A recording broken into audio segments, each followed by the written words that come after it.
All right, good morning, everybody. Please take your seats.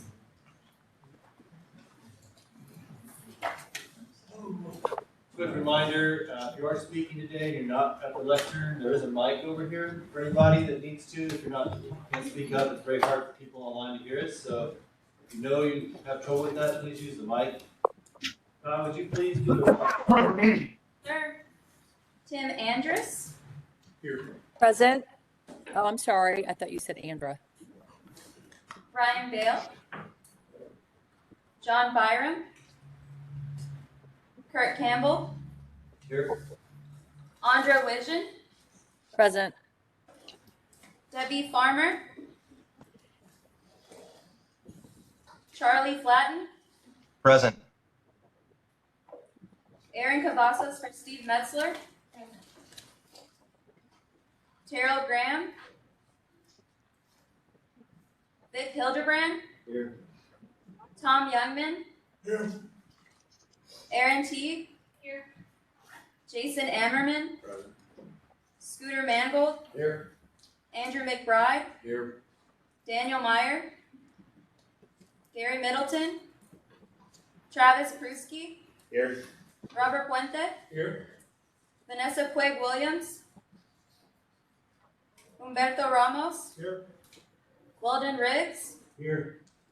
Roland Ruiz. Here. Daryl Brownlow. Darren Simmons.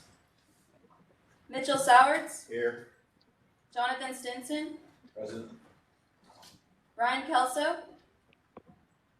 Diane Wasenick. Here. Adam Yablonsky. Dan Yoxel. Carly Rotzler. Here. Tony Franklin. Present. Tom Hegemeyer. Here. Ileana Delgado. Don McGee. Michelle Foss. Charles Wiedenfeld. Jamie McCool. Here. Carl Kroll. We have a phone. All right, thank you. All right, so we have public comment. Does anybody wish to make public comment at this time?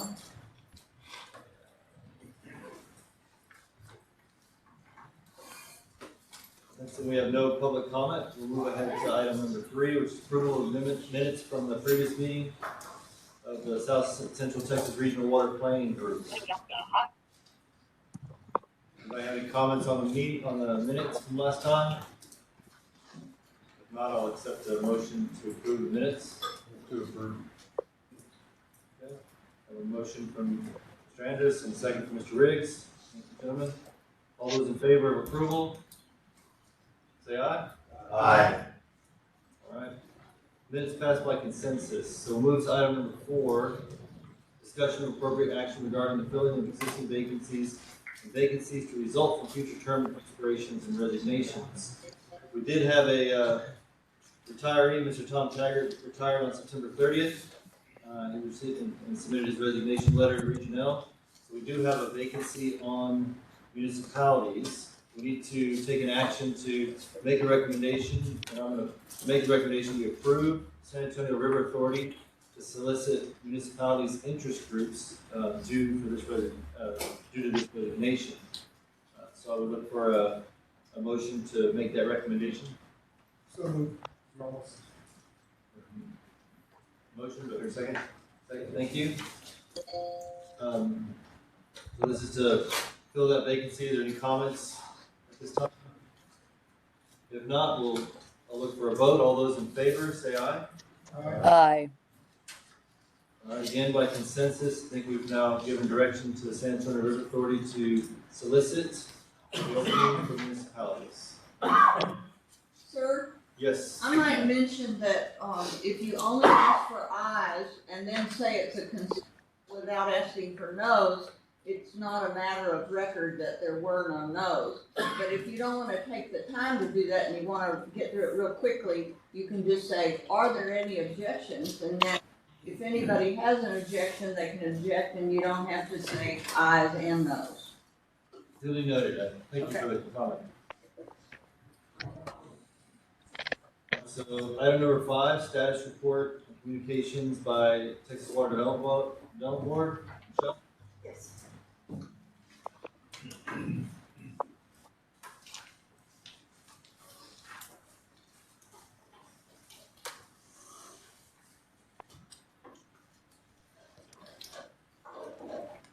Good morning, everyone. Let's see, next slide. Everybody has been busy. We've been busy at the Water Development Board. We've had a few changes in staff.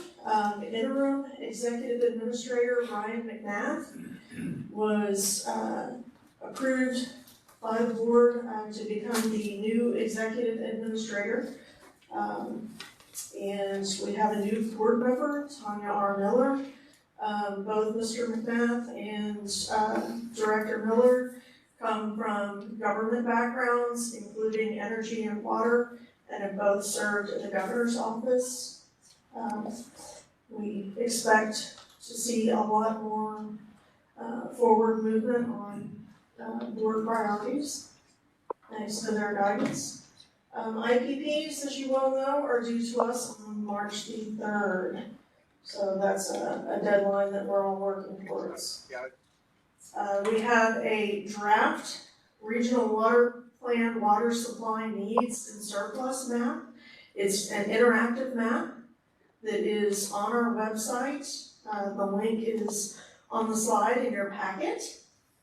The reason why it is marked as draft is as the consultants are entering in data, the boundaries for that map shift a little bit. So if you are referring to that map for planning reasons, bear in mind that that information can change as long as consultants are updating DB 27 for this planning cycle. And of note to quite a few of you working with groundwater, there is a brackish aquifer sample area layer that shows water quality between 1,000 and 9,999 milligrams per liter TDS. We have some information that's available in the conservation dashboard. As you're finalizing water management strategies, we've got GPCD statistics, GPCD trends and targets, and BMPs and projects from other entities. So definitely beg, borrow, steal, recycle, whatever floats your boat. Next slide, please. And I'm sure you're all curious about what's going on with the Texas Water Fund implementation. The statewide water public awareness campaign has kicked off. That process began last month. More information forthcoming. The proposed rule publication, proposed rule adoption for funding rules for administration. That was on our board agenda yesterday for draft rule publication. The board approved that item. We anticipate that that will either be published in tomorrow's Texas Register or next Friday's Texas Register for public review and comment. For any of you that are familiar with the SWIFT funding rules, it's very, very similar. Just a primary change in the specified target projects. And we anticipate that the final rules will be adopted in February or March. So early mid-springtime. And we anticipate that the application process will be open next fall.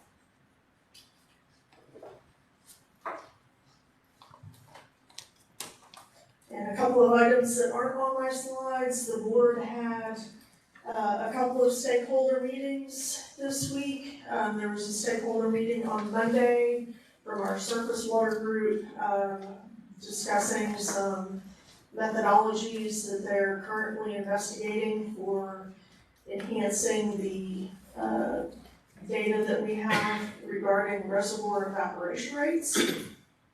That we should have more information available next year and will be timely for water supply availability for the next planting cycle. And then yesterday, we had a stakeholder meeting with regards to a study that the board has outsourced to the Texas Bureau of Economic Geology that is evaluating the accuracy of our projection estimation methodology for population and water demand figures. So that information, that study is anticipated to be concluded in August of 2026. So that information will be available prior to that process for the next planting cycle. And as soon as I get slides or other briefing information about that, I'll circulate it to the group. Any questions? All right. Thank you very much. Thank you.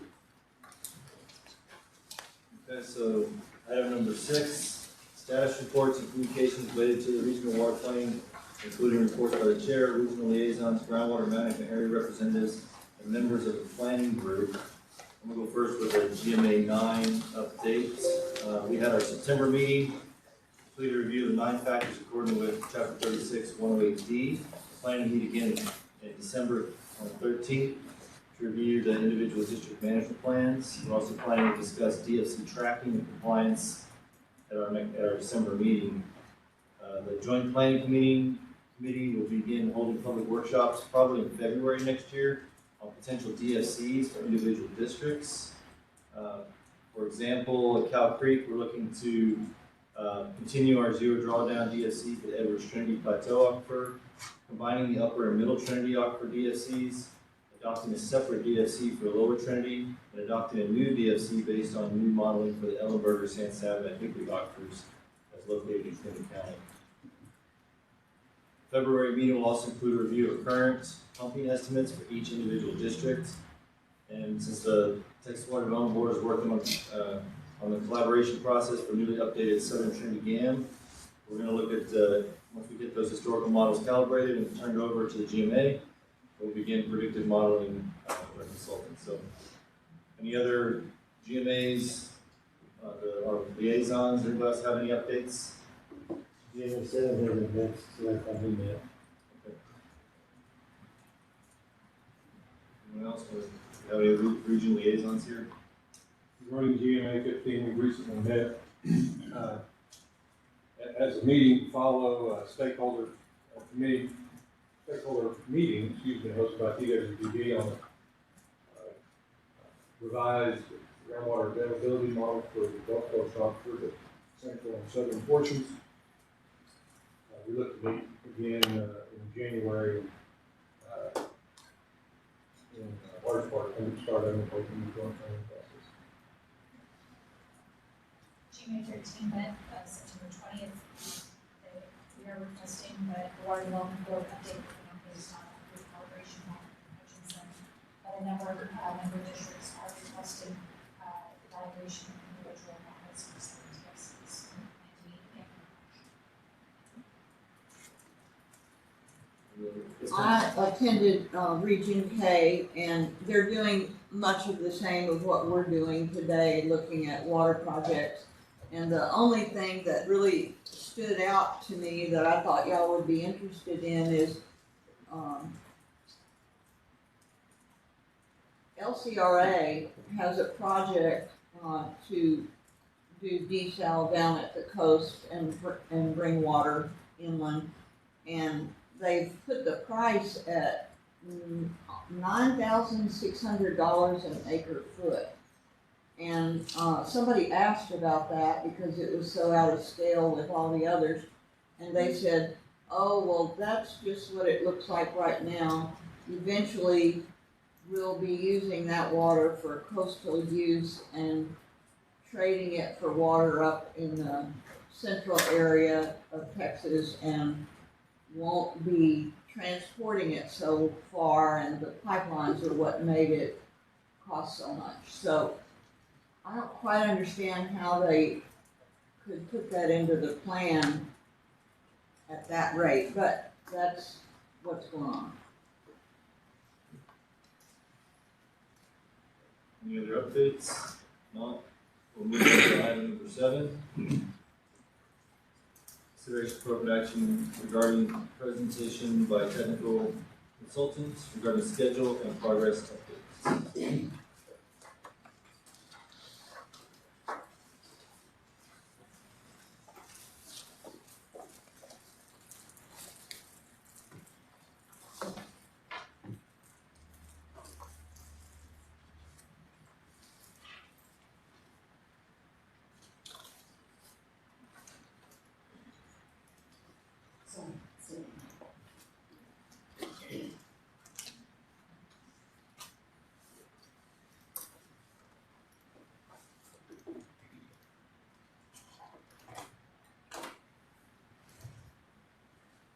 Okay, great. Good morning. Nice to see your shiny, happy faces this morning. I'm Lauren Gonzalez with Black and Beach. We've had several members of our team here today. We have Jamie Burke with Black and Beach, Katie Snyder, also with Black and Beach, and we'll be asking her to come up here and present some slides so you don't have to listen to me for 4 hours. Instead, you only have to listen to me for 3.5. So we also have Laura Ron with Laura Ron PR, Christine Westerman with SWCA, and we also have a few members on the line, Richard Hoffpower and Sarah Eaton with Hoffpower Consulting. So this first agenda item, number 7, is fairly lengthy, and it includes several different items to discuss under each one. So we're going to first start off with our typical topics, schedule, update on progress made so far, and new or ongoing efforts, and we're going to get into chapter updates and water management strategy updates. So for the schedule progress, this is the typical 5-year schedule. We are in quarter number 4. As you can see, we've done a lot of different tasks to date, and now we're rounding out the task 5, water management strategy evaluations. Task 6 is going to be beginning very soon as a result of this meeting, the impacts of the plan and cumulative effects. We're rounding out the task 7 and task 8, and we'll be working on task 9 in the future, which is the implementation in comparison to the previous plan. And then, of course, task 10, the public participation and outreach. So zooming into this year's schedule, we are again here in quarter 4, and we have today's meeting where we are going to be discussing updates on the chapters and strategies. And the plan for today, the goal for today, is for you all to consider all of these different water management strategies you've evaluated, and then designate them as either recommended, alternative, or considered, but not recommended. And then looking forward to the next year, we are, in terms of the 2025 anticipated regional schedule, we are front-loading quarter 1 and 2 meetings in January and February. And this is all in anticipation of that March 3rd deadline to submit the IPP. And then we will then meet again in August and in October And at the October meeting is when you'll actually adopt the final plan in anticipation of this mill on October 20th. At the February meeting is when we are anticipating adopting the IPP. So completed efforts so far, that minor amendment to the 2021 plan that updated the GBRA lower basin storage project, that one that you all adopted in May, was then approved by the Texas Water Development Board on August 15th. And then we have completed drafting draft chapter 8, and we'll be discussing that in subsequent slides. More ongoing efforts, we are planning to provide you draft chapters for your review and comment, and then we will come back to you all in January and discuss those comments and address them. And then we're continuing those evaluations of water management strategies, which is task 5. So we've already developed and evaluated and presented block 1, and so today is presenting block 2, and then that'll be included in subsequent slides. We are continuing draft chapter 7, which is the drought response information, activities, and recommendations, and we'll be presenting that in subsequent slides as well. And of course, we are continuing our public outreach and interregional coordination efforts. So, chapter updates. So, I'm going to first start off with giving y'all some background on chapter 8, and then discuss how chapter 8 was drafted, and then give you all the opportunity to approve that recommendation from the legislative and policy recommendations work group. And then there was one comment that we received on draft chapter 8. So we'll also give you that opportunity to consider that comment and incorporate it into the draft chapter 8. So generally, chapter 8 it has 3 major topics that are discussed as stated in 31 TAC 357.43, and the 3 major ones are ecologically unique river and stream segments, unique sites for reservoir construction, or other recommendations. So starting off with that first one, ecologically unique river and stream segments, regional water planning groups can make recommendations to designate river and stream segments of unique ecological value and unique sites for reservoir construction. But the legislature is responsible for making the official designation of these sites. And planning groups can recommend all or portions of a water body based on a variety of factors and functions. And if the legislature designates, or if a regional water planning group recommends designation of a stream or river segment as unique, then the planning group must quantitatively assess the impact of the plan on flows to unique water bodies. And so that is performed as part of chapter 6. So, in previous cycles, Regional chose to designate 5 streams as having unique ecological value. The legislature then designated them as being ecologically unique. And so as a result of that, that means we have to do that quantitative analysis, and that's what's performed in chapter 6, the cumulative effects analysis. So for unique reservoir sites, planning groups can recommend sites for reservoir construction that have unique value based on a variety of factors. And in the other recommendations, this is where the bulk of chapter 8 has been focused historically and also in this cycle as well. So planning groups can choose to include additional regulatory, administrative, or legislative recommendations to achieve the goals of regional water planning based on a variety of factors. And in the development of these other recommendations, planning groups should consider Texas Water Development Board feedback on the implementation of previous recommendations and previous plans. And regional water planning groups should consider recommendations from the Interregional Planning Council as directed to the planning groups. So for the 2026 Regional Water Plan, the regional approach was to establish the legislative policy and legislative recommendations work group that they were established in February of this year. And the goal is to collaboratively prepare an update to draft chapter 8 and then bring it to you all with a recommendation to incorporate that chapter into the 2026 plan. And so this provides an overview of the schedule for development of this chapter. There were 5 meetings, and at the September 12th meeting, the work group, recommended approval of a draft chapter 8 for, inclusion in the 2026 plan. So to zoom in a little bit on what the approach and the roles were for this, the work group consisted of Chair Tim Andrus, Vice Chair Robert Monte / Stephen Siebert, and Jonathan Stinson as the secretary. Just wanted to take a brief moment and express my gratitude to you all for your hard work, and not just to these members, there were several members who also attended and contributed valuable information and policies. Yes, sir. I want to say, it wasn't me, it was Jonathan and Stephen Seaver. My name is up there, but Yes, sir. And in terms of the approach, the work group looked at considering new recommendations for inclusion, considered feedback from the Texas Water Development Board on the implementation of the previous recommendations that were in the previous plan, and then also considered recommendations from the Interregional Planning Council. So in that instance, the Interregional Planning Council did not actually make any recommendations directly to regional water planning groups, so there were none to consider.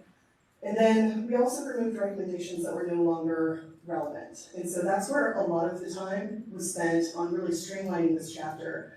So if you are interested in learning more about that, you can look at handout A, which includes a lot more detail about each individual recommendation that has been removed from draft chapter 8.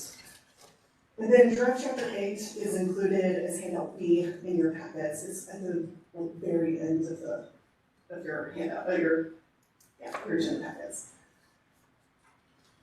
And so in anticipation of this meeting, the work group chose to distribute to you all this draft chapter 8 and that handout A that summarizes all the different changes on September 27th, and put out a request for comments on draft chapter 8. We received one comment from Mr. Timothy Foose at the City of Cibolo, and it was, his comment is shown in quotes on the slide down below, asking for the legislature to look at the current water reserve capacity formula of 0.6 gallons per minute per year per connection. And so to address that comment, we developed draft language that could be included in draft chapter 8 if you all choose. And it's shown here. The proposed language first provides a background of what the requirements are, and then provides a legislative recommendation, which there were none. And then the other recommendation, which is that the planning group recommends the TCEQ reassess the water system capacity requirements in 30 TAC 290.45 to consider decreasing the minimum water system capacity requirement of 0.6 gallons per minute per connection. And so what I'd like to do is put this all out to you all for your discussion and consideration. I think one of the, to organize it in a clearer way, perhaps you all could consider first whether or not you want to approve the recommendation from the work group to incorporate this draft chapter 8 from the work group and including it in the 2026 regional water plan. I think you all could discuss and consider that one first. And then the second one would be whether or not you want to include the addition of Mr. Foose's, of the proposed language to address Mr. Foose's comments. Okay. So we have some action to consider. Any discussion or concern about taking them in the order that Lauren's recommending here? Do the work groups, we'll talk about that first and then do the Mr. Foose's comments. Any concerns with that? Okay, so we'll take the first one up first. So we're looking for any discussion on the work group's draft chapter 8 and including that in the 2026 regional water plan. So I'll open up the floor for discussion. I'd like some clarification. You had stated there's 5 rivers and streams. Can you just let the group know what the 5 rivers and streams were unique? And also, I think section 2 talks about reservoirs, unique reservoirs. I'm assuming there's none. So there was none before, there's none now. So that way, new members say, well, we're using something else. So just briefly go over that. Would be helpful. Sure. I don't have off the top of my head those 5 segments. They were originally designated for the 2011 regional water plan, I think Con Mims, the executive director of the Mrs. River Authority, was instrumental in spearheading of that. And from what I recall, those were mainly in the Nueces River Basin around Uvalde, included like some trips in portions of the Frio River. Does anybody on, it's listed in the previous chapter 6, so maybe y'all could look at the 2021 plan. Oh, sorry, not chapter 6, chapter 8 is where it was. Actually, it's in chapter 6 too. So we'll get that information to you shortly. And in terms of the unique reservoir sites, there were none that were designated this cycle, and historically there have not been any. I believe it was the Edwards, the Frio and Nueces, we still have 5 pristine streams up in the upper Edwards and Yale counties. Those stream segments. And I don't remember the name of the stream segments, all of them, the side. and a small section of the San Marcos River, I believe. Appreciate it. My intent is just to let everybody know there are 5, these are 5, there's none. You're not leaving anything behind, we're moving forward. In the previous plan, so let's see, it was recommended for designation in 2011, and then also in 2016, and then in the 2016 plan, but in 2015, I believe, is when the actual, like the legislature convened and designated them as recommended, as ecologically unique. And then in the 2021 plan, we listed all of those stream segments and I guess the history of what I just explained. In this chapter, we're not covering that in chapter 8. It's covered and included in chapter 6, and so these are the ones that were designated. This is the information of where they are, and this is the impacts to the stream flows of those individual segments. So, and again, for this cycle's draft chapter 8, it does, those stream segments aren't listed or mentioned, and there aren't any new designations or new recommendations for designation. Thank you. Have it. Okay. Do you want me to just read the stream segments? Sure. I'll just be loud. It's the Nueces River from the northern boundary of Region L downstream to USGS stream gauge 081900 at Laguna. The next is the Frio River from the northern boundary of Region L downstream to the USGS gauge at Concan. The third is the Signal River. Thank you. From the northern boundary of Region L downstream to the intersection with State Highway 187. The San Marcos River extending 0.4 miles upstream from the intersection with Highway Loop 82 in San Marcos to the intersection with Interstate Highway 35. And the fifth segment is the Kamal River from its intersection with in New Braunfels to the confluence of the Guadalupe River. I have it pulled up if anybody wants to come read that with their eyeballs, because I know it's not always, it doesn't always make sense to hear it out loud. Let me know. I can read it as well. Do you have any other comments? Discussion on the revisions to chapter 8? Questions? Okay, I guess without any other discussion, I'll entertain a motion. So move, Mr. Ramos. Approval, do I have a second? Second. Are there any objections to the motion? All those in favor say aye.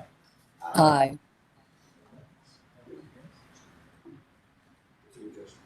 Okay, so, all right, so then the motion passes, and we'll move on to the item number 2 here, which is the additional language from the work group's chapter 8 to address Mr. Foss's comments. Any discussion on item 2? Yes, sir. What is definition in his language of capacity? This is the only language that I received from him, And so based on this, I went and I looked at the chapter 290. The 0.6 gallons per minute per year is throughout the chapter, from everything like pump station capacity and things like that. So I'm not sure what the specific definition is for him for that particular item. I did, once I drafted this language, I sent it to him for his feedback, and he said that it accurately captures what his intent was. But we don't know what he's referring to as far as capacity. No, sir. And this is a TCEQ regulations? Yes, sir. And it's throughout chapter 290. I think Mr. Andrews has a question or a comment. I'm sorry, just a clarification on your response. Are you saying that the term capacity is not defined in that chapter, and it's just used as a general term throughout the chapter? So they refer to it in the chapter as quote, total public water system capacity.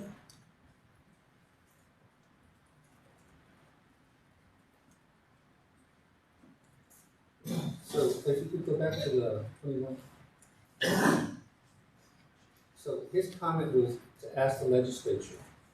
And then if you go to 22, the recommendation to the legislature is none.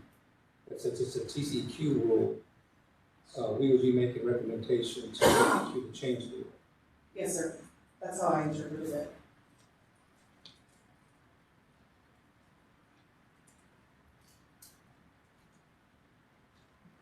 If you would prefer, we could put that other recommendation either in both places or. No, I think we should respect TCQ process, or the process, which is, if it's a rule to rule. Obviously, you can overrule TCQ, because the legislature can do that. But I think that's, the way you have it there is fine. I'm just curious as to what he means by capacity. Is he on the call for any meeting? It is a little easier to guess. If I may not speak for Mr. Fuchs, but I did have some conversation with him about some of this capacity. Typically, the result relates to elevated storage capacity, pump capacity, and all of these things. You do have the potential to do an alternative capacity requirement exercise with them to demonstrate that you don't need that full 0.6 gallons per person per day requirement. So I think that's what he's looking at for water reserves in the future. Do you really need to have that substantial volume? Maybe that's to be assessed. Okay, so that was key for my understanding. Yes, sir. Is that it meant above ground storage. Typically, but it also works into reserves. What additional reserves do you have in it part of your water portfolio? Okay.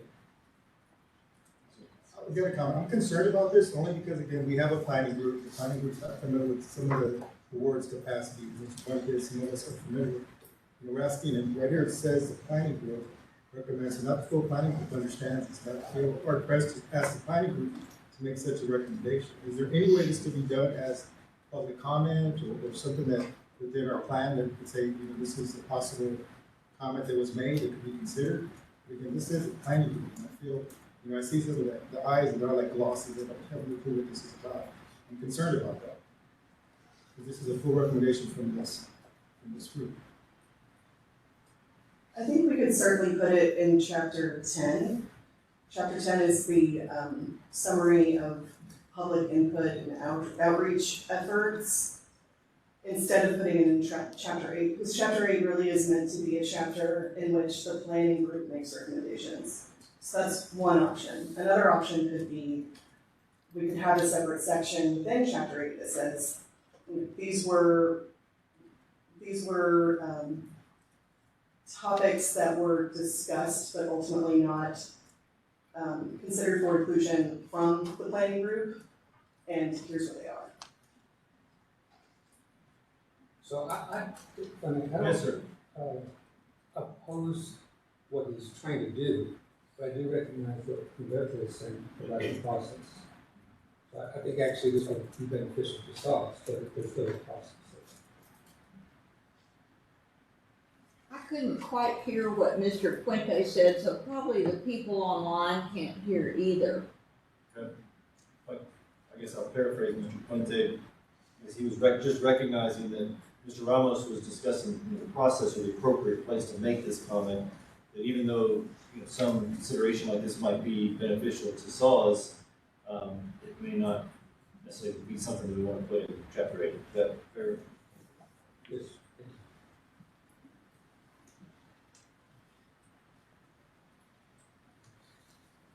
I'll add just from what I was discussing a little earlier, that there is a mechanism to adjust this minimum capacity with TCQ if you have data or if you have information that you can operate at less than 0.6. I've done work on several water systems where we've gone down to a 0.4 or lower, depending on what the needs of that system are.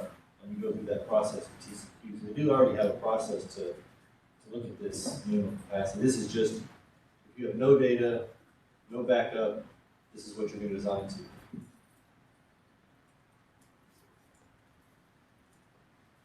Any other comments or discussion?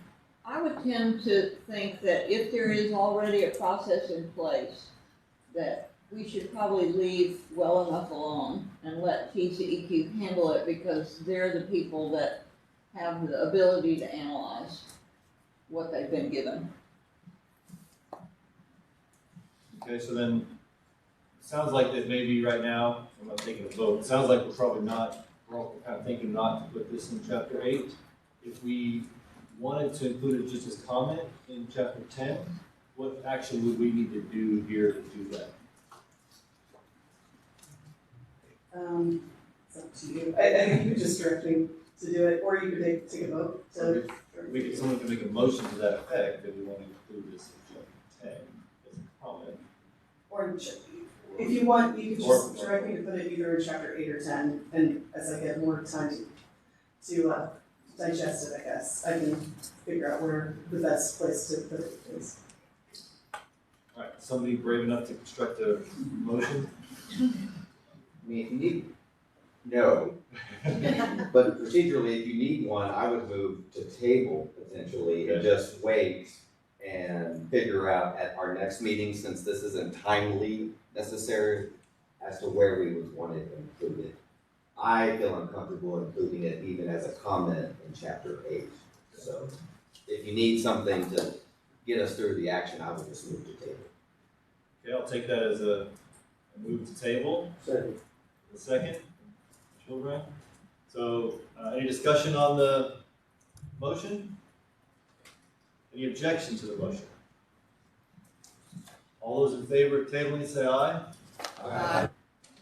Okay, so then we'll table this, and then you have a question that you probably look into, and we can bring this back at our next meeting. Okay, so I'll put this will be on the agenda for the January meeting. Thank you. Okay, the next update is to Chapter 7. So this one is very dense. It's a lot of proposed language. So if you have any clarifications, just stop me and ask a question.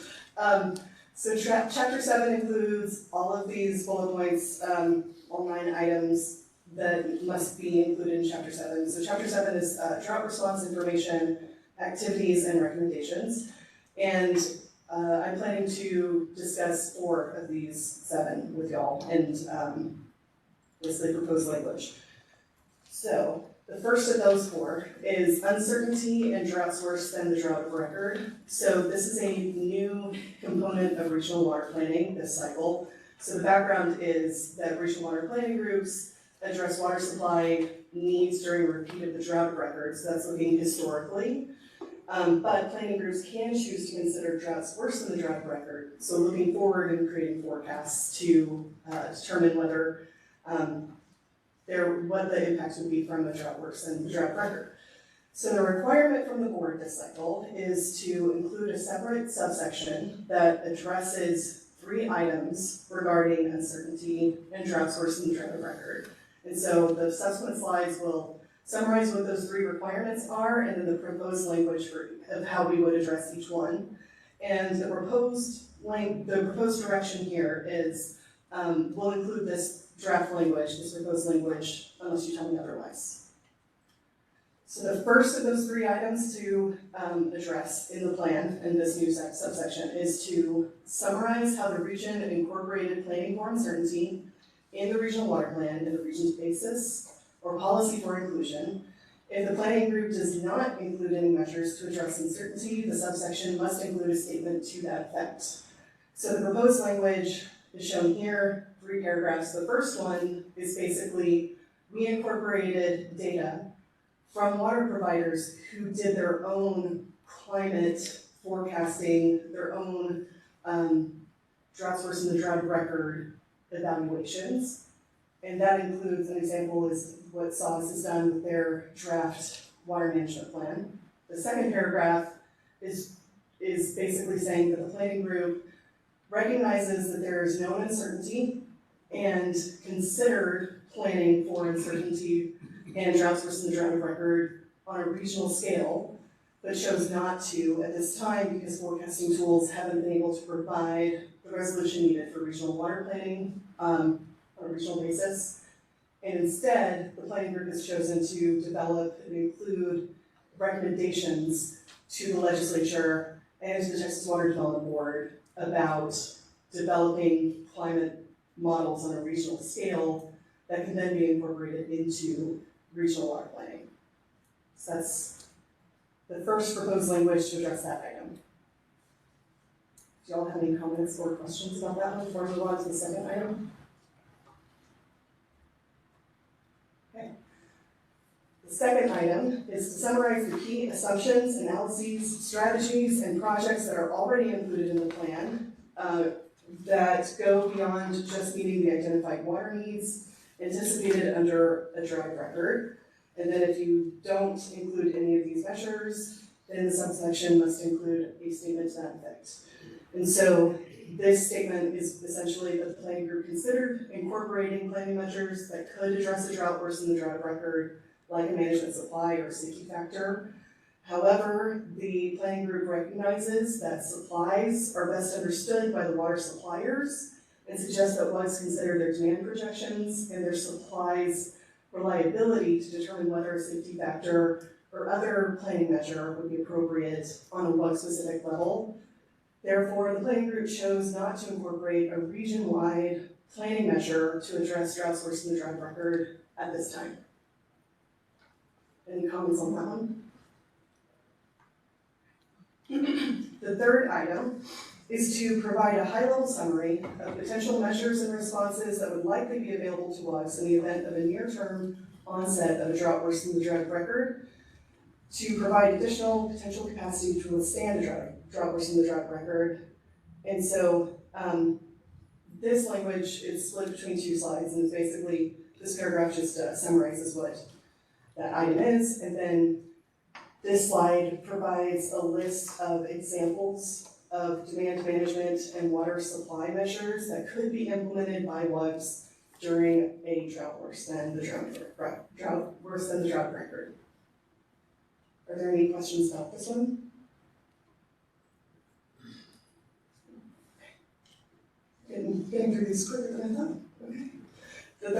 The second of those 4 items in Chapter 7 to review is current preparations for drought in the region, including unnecessary or counterproductive drought response. So the requirement is to describe current preparations for drought, including a summary of drought response efforts that the planning group has identified as unnecessary or counterproductive. So the proposed direction for the 2026 plan is to carry forward the direction and approach from the 2021 plan, which was that the planning group recognizes that each entity develops their own drought response measures and tailors them to their own unique circumstances, and that the planning group chose to deem no variations in drought response strategies as unnecessary or counterproductive.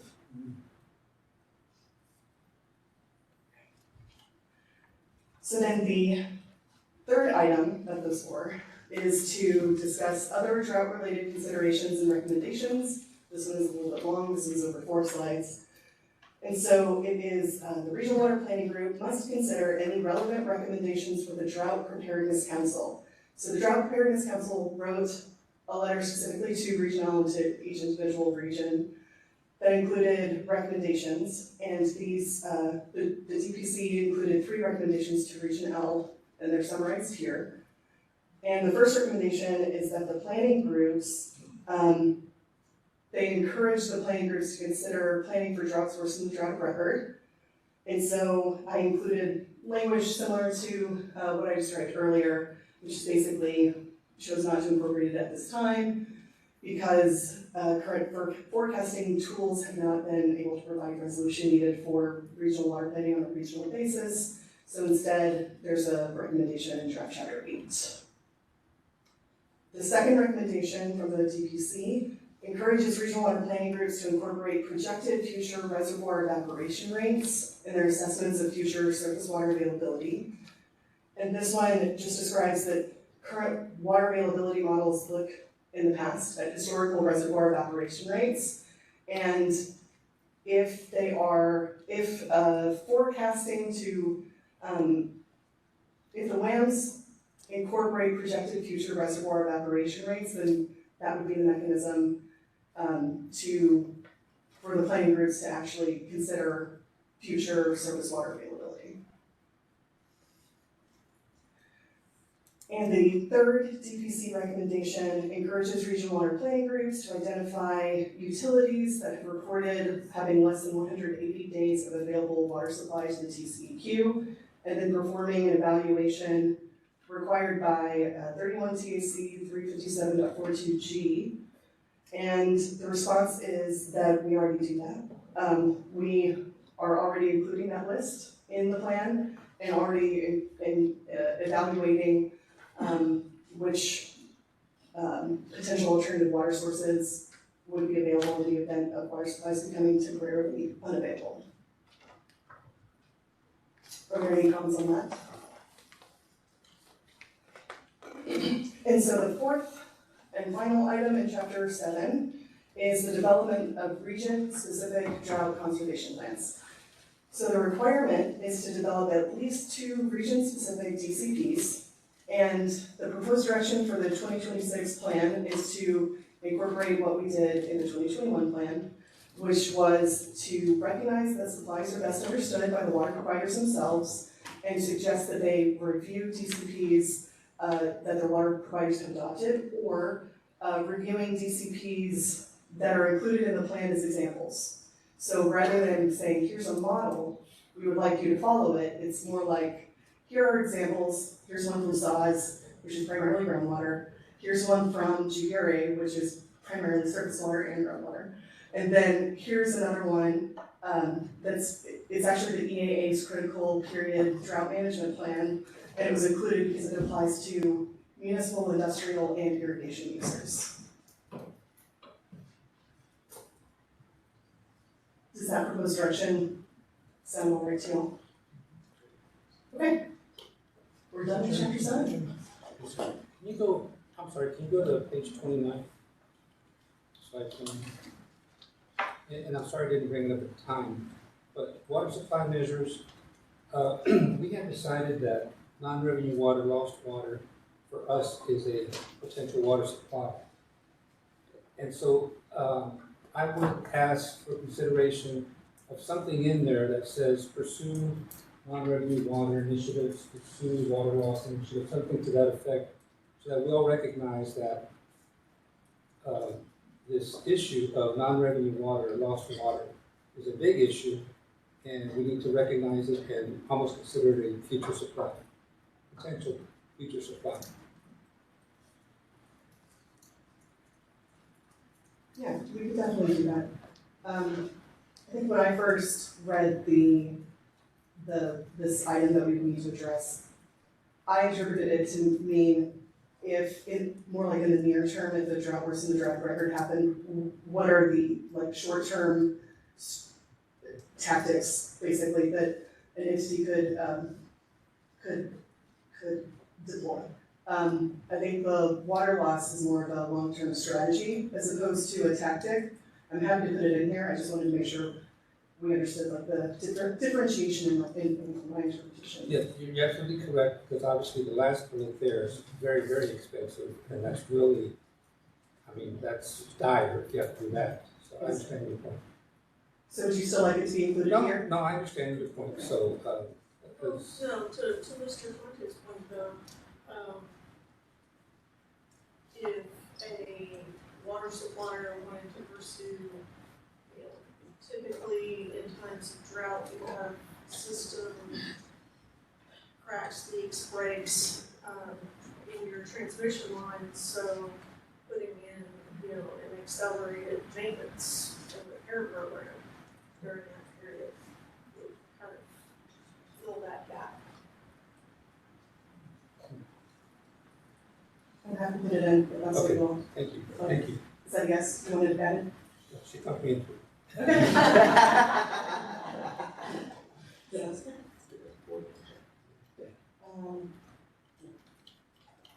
Okay. Is that all for chapter 7? Okay. Getting into the fun stuff, water management strategies. Okay. So the general process that we undertook for the water management strategies was to break out the strategies into 2 different blocks. So the first block we presented to you all in August, and we got your direction on how to address some of those, like we're doing drought management at 10%, and then conservation and so forth. And then at this meeting, we're presenting block 2, water management strategies, and the goal is to identify which strategies are identified as recommended or alternative or considered but not included in the plan. And then the goal is, once we have that list of recommended water management strategies, we can then take those and include them in the cumulative effects analysis, which goes into chapter 6. So between today's meeting and the January meeting, that's when we're going to be doing this cumulative effects analysis and then bringing the results of that to you all at the January meeting. So this is the water management strategies that we have evaluated and identified whether or not they're block 1 or 2. So the items shown in dark blue text, those are the block 2 strategies that we'll be presenting today. And before we get into the block 2 presentation, a few disclaimers. So all water management strategies are evaluated uniformly and consistent with board requirements. They're also evaluated in conformance with the Region L's guiding principles. And that includes guiding principle number 5, which is that evaluations are for planning purposes only. They are not meant to influence or interfere with regulatory decisions made by governing boards or permitting entities. All summaries of these water management strategies are in draft form. They may change slightly. And any maps that are included here are hypothetical, purely conceptual. It's only for planning purposes, and it's not meant to be an official study or design engineering or anything like that. Several strategies are new in this plan versus the 2021 plan, and they're indicated as new. And then several strategies are carried forward from the 2021 plan, and when there have been changes in anything other than with costs, we have identified those in red text. And I'll invite Christine Westerman to come up here to give an update on the status of state and federally listed species and proposed listings for the strategy evaluations. One question. Lauren, I have a question. You go back to slide 37.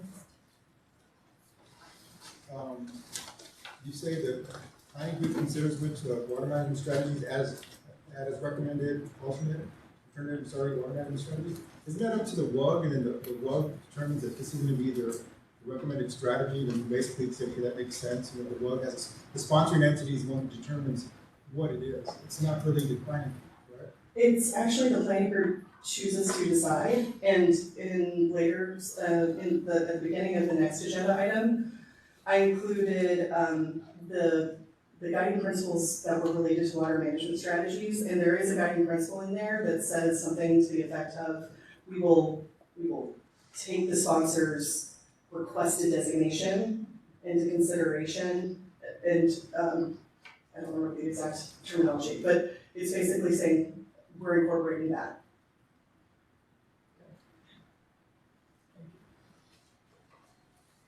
Good morning. So update on threatened and endangered species. We really don't have a lot of change from our last meeting. we have, so basically we have the monarch butterfly, which is proposed, which is a candidate species for listing.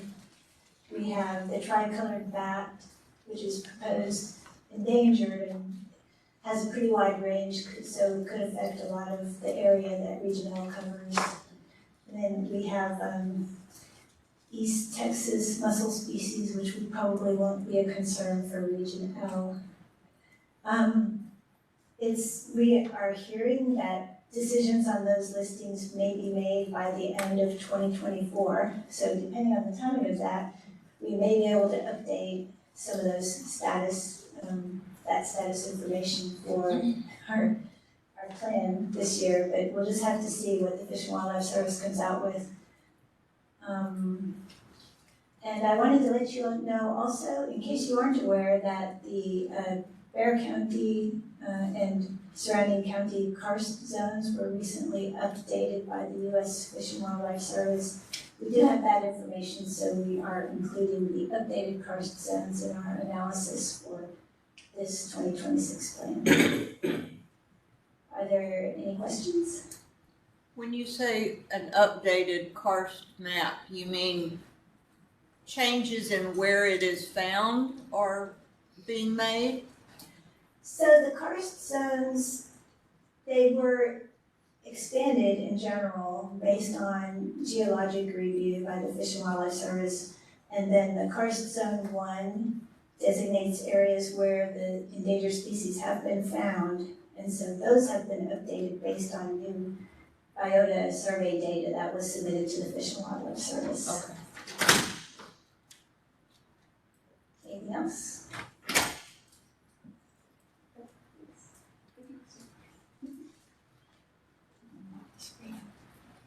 Okay, so we're gonna go to the first of the block 2 strategies. So generally, the way that we have laid out these evaluation summaries, there's basically a project description, and then we've got an environmental evaluation, and then costs.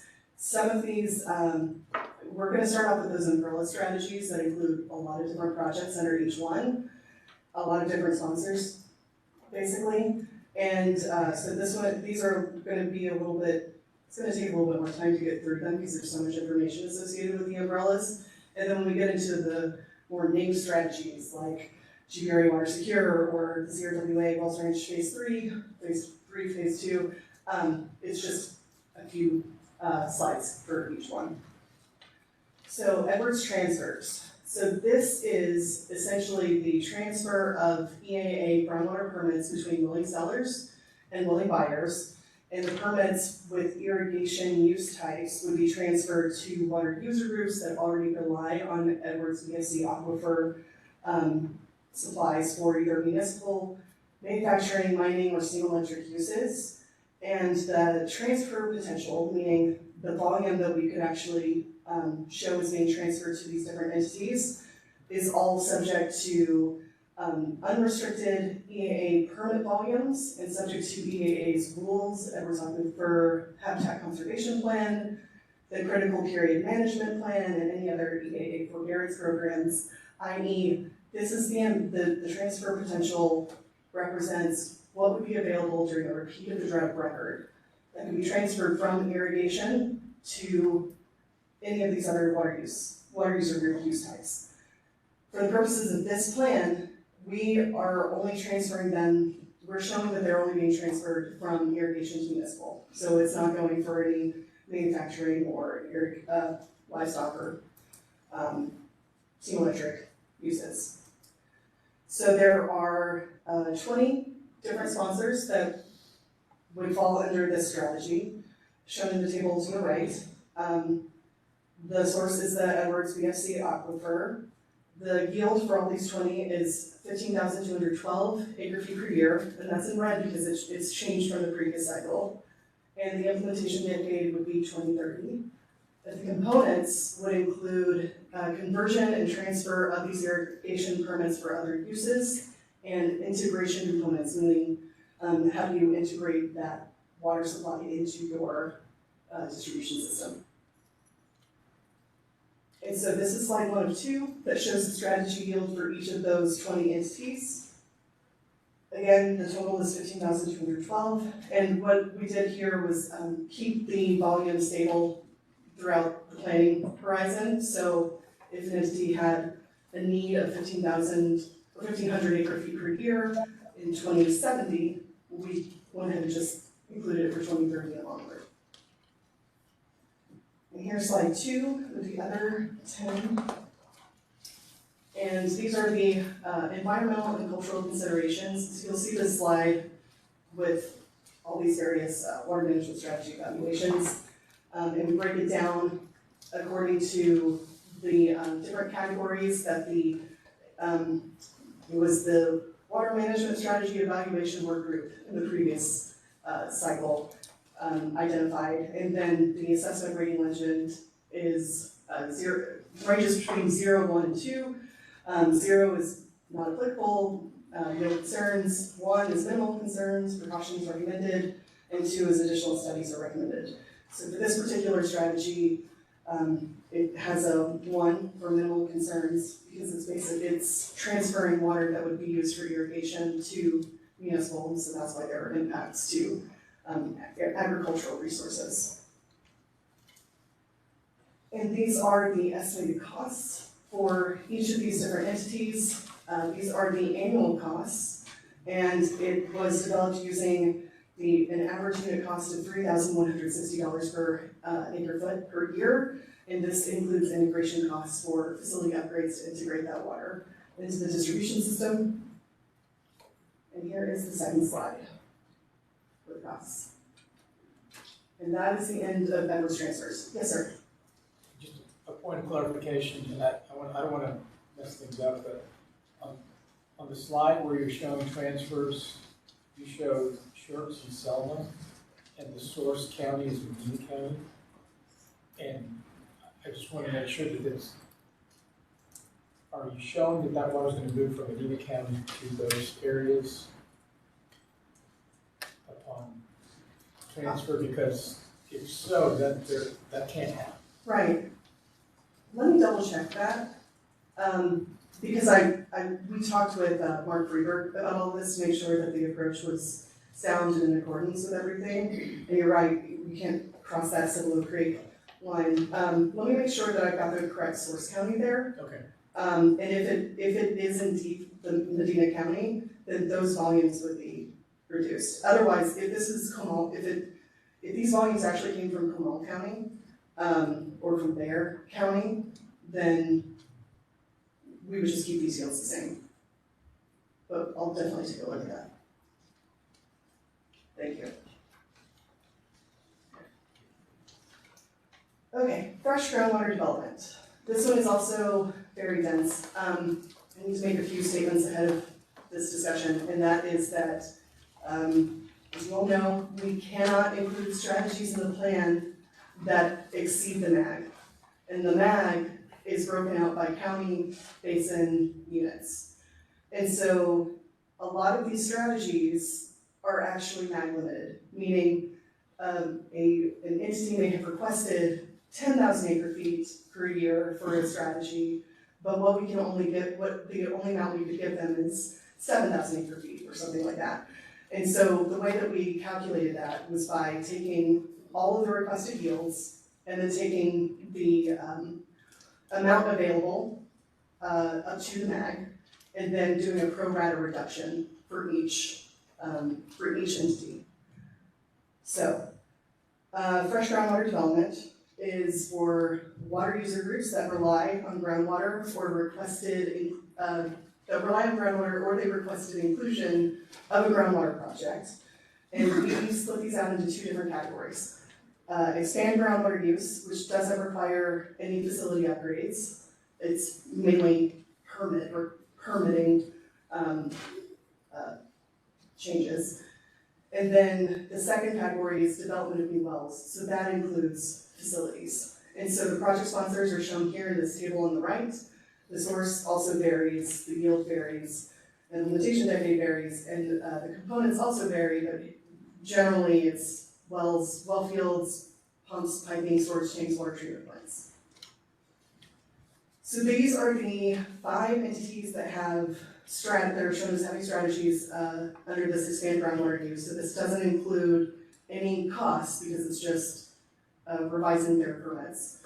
And these show, these are basically to cover needs for these different entities. And then this one, it's a little hard to, it's a lot of information, but this is reflecting when strategies are MAG limited. So we have, for Atascosa Rural WSC, we've got a road where what is actually firm, meaning what the MAG can handle, versus what is requested, which is requested by the WUC. And so if there is a difference between what we could show as being firm versus what was requested, we identified this in red text. So it looks like Clearwater Estates is MAG limited in the 2017 and 2018 decades. Crystal Clear SUD, they've got 2 different strategies included. One of them is in Guadalupe County. That one is MAG limited. And Garden Ridge and KT Water Development. And so this is slide 2 or 3. The next slide includes additional fresh groundwater development strategies. And we have MAG limitations that reduce the requested volumes for Springs Hill WSC and Wingert water systems. It's also worth noting here, this umbrella strategy, this doesn't incorporate all of the fresh groundwater water management strategies in the plan. So if, for instance, NBU has a Trinity groundwater well field, they have a named strategy that we evaluated and presented to y'all in August. And so these just represent those that were small enough, that weren't major water providers that fall under this umbrella strategy. Does that make sense? Yes, sir. For clarity or accuracy, Springs Hill's now a SUD. Okay, thank you. I think we have to include the name as, I don't know, as it was back in 2021, because we can't change the name. But what we can do is we can put in parentheses, which is what we're doing for like the, Jonathan. Texas Water Company with Canyon Lake Water Service System, yeah. So, thank you.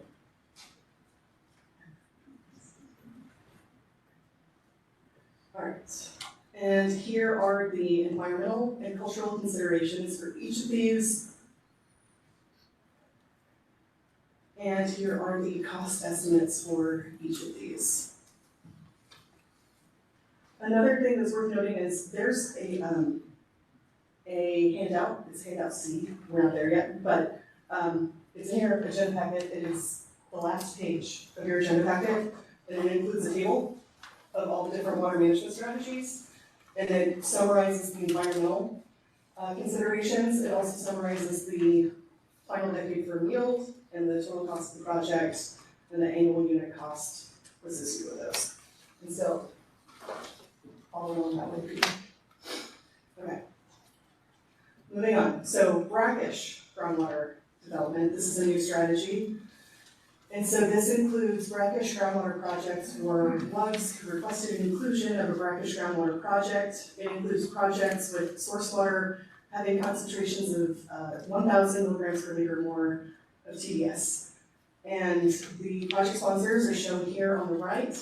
Instead of subsequent slides, instead of listing them by the WUG, who would be the sponsor, we're identifying them by the project name because these first 2 projects are, it's a cooperation, a consortium of 3 different WUGs that would be sponsoring the project. And the implementation decade, it varies. The components, again, they vary, but generally it's well field storage tanks, brackish desal, water treatment plant, and or injection wells. And so here are those 6 projects and what was requested versus what is a firm yield. And so we had quite a few, all of them, that are MAG limited strategies. In some cases, the MAG limited them considerably, like for the countywide SUD Trinity project. Instead of 740 acre feet per year, the MAG could only provide 34. So these are the anticipated yields. And because these brackish strategies are involved, we went ahead and we prepared maps that we will include in the plan for each of these. And so this is that first project, that's that partnership between the three entities, which is County Line SUD, Maxwell SUD, and Caldwell County Other. And these blue bubbles show the approximate location of the projects. That includes the well field, the infrastructure components, and so forth. And so the one on the left is the Caldwell Brackish Partnership Project, and the one on the right is the Gonzales and Guadalupe Brackish Partnership Project, so it spans the two counties. The next one is the County Line SUD Trinity Project, and also the County Line SUD Brackish Edwards Project. So County Line has two different strategies, and the bubble, blue bubble, if you will, and the water treatment plant, that they totally overlap. So we could have included two different maps, but they would be the same map. So the components include a well field, brackish desal, water treatment plant, injection wells. And for the next ones are Maxwell WSC Trinity Project and the SSWC Brackish Crusoe Wilcox Project. Both of these were included in the last slide. The majority of these were included in the last slide and just carried forward and updated. And these are the environmental and cultural considerations. And these are the estimated costs.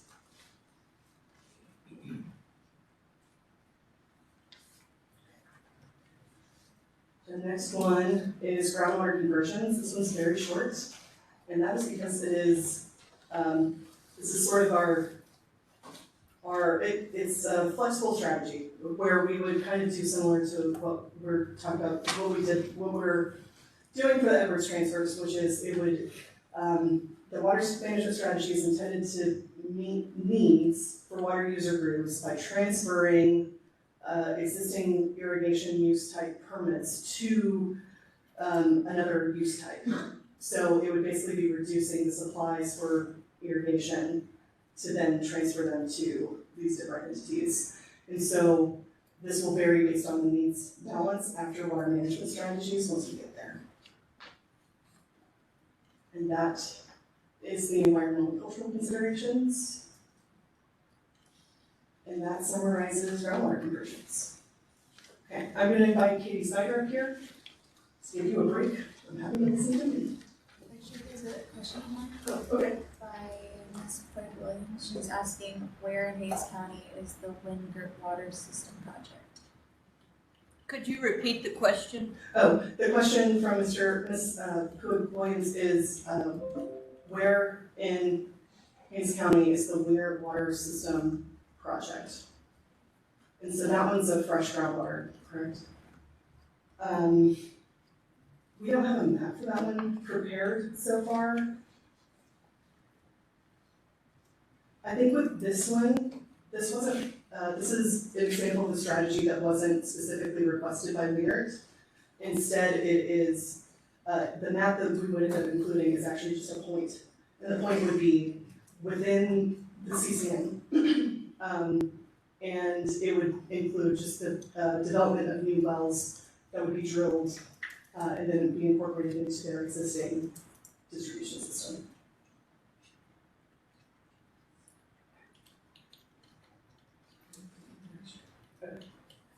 Katie, do you want to come on up here? Thanks.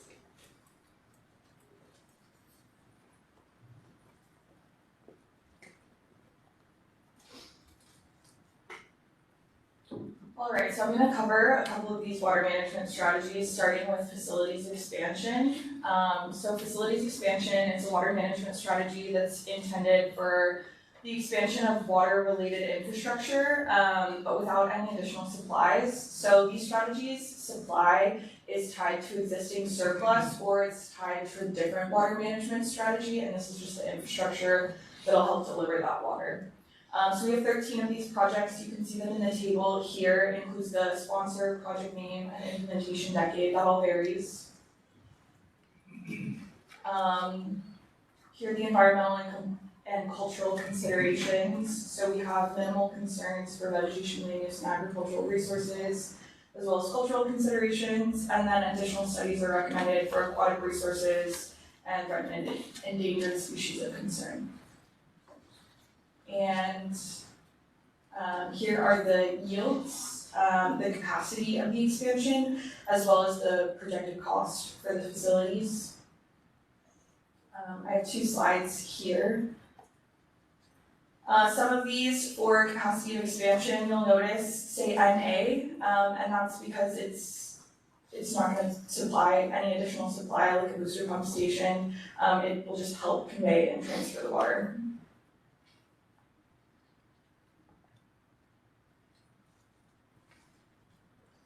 And that's facilities expansion. Next we'll move on to recycled water. This is another umbrella strategy, so the reuse of wastewater from wastewater treatment plant effluents through either direct or indirect means, as well as potable or non-potable, are included under here. So we have 13 of these strategies you can see in the table. The implementation decades vary. And here are the anticipated yields for those projects. They vary throughout each decade. And our environmental and cultural considerations are considered here. Additional studies are recommended for all reuse water management strategies that are included under this strategy. And we have an estimated cost summary here.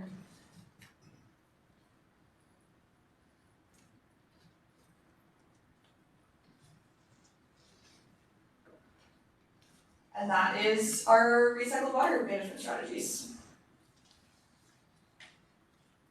All right. Next is brush management. This is a new water management strategy that we have this cycle. So it's a targeted control of brush species that are detrimental to water conservation. The methodology here in this table, you can see the different studies that we utilized to develop this water management strategy. And the findings, we used these 2 studies specifically that cover the Region L area, and our main findings are that it's understood that the water supply yields described don't represent firm yield or dependable water supply continuously available during a drought of record.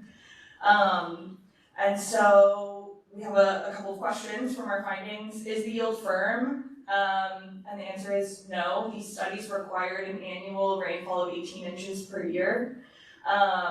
To realize the reported yields from a brush management strategy. So this would have no yield in a drought of record. And does the Texas State Soil and Water Conservation Board plan to implement additional brush control or management programs? And while this water supply enhancement plan still exists, they haven't received any additional funding since 2019. Therefore, there are no current statewide initiatives for this. We're going to derail there for just a moment and take a look at the environmental and cultural considerations for this strategy. So no concerns for a few, but minimal concerns for aquatic resources, threatened and endangered species. But because there's no firm yield that can be demonstrated by this project, it's recommended by Black and Beach that this strategy be included as considered, but not recommended or alternative. Because there's no yield associated, it can't be a recommended or alternative water management strategy. However, we can include it in the plan still in Chapter 5, stating it as considered, as well as within Chapter 8. Are there any questions here on brush management? All right, thank you. We'll keep going. We're going to look at rainwater harvesting. There may be a little deja vu here. We presented this back in the August meeting, but we've made some changes since we've presented this to you in August. So we're really just going to cover the changes since the last meeting when you saw this. Previously, we only considered rainwater harvesting for non-potable WUGs, so municipal use. But since we've added consideration for potable uses under county other, so this will include rainwater harvesting for each of those county other WUGs for potable reuse, or for potable water supply. You saw this before. Here's the rainwater harvesting yields for non-potable use. And here's what's new. This is for potable use, so for our county other categories. The difference here, the evaluation for the capacity of supply is the same, but we've also included a storage capacity limitation of 15,000 gallons per household for this large-scale potable rainwater harvesting.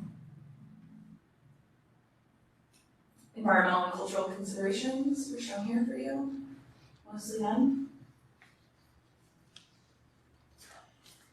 And here's the project estimate cost summary.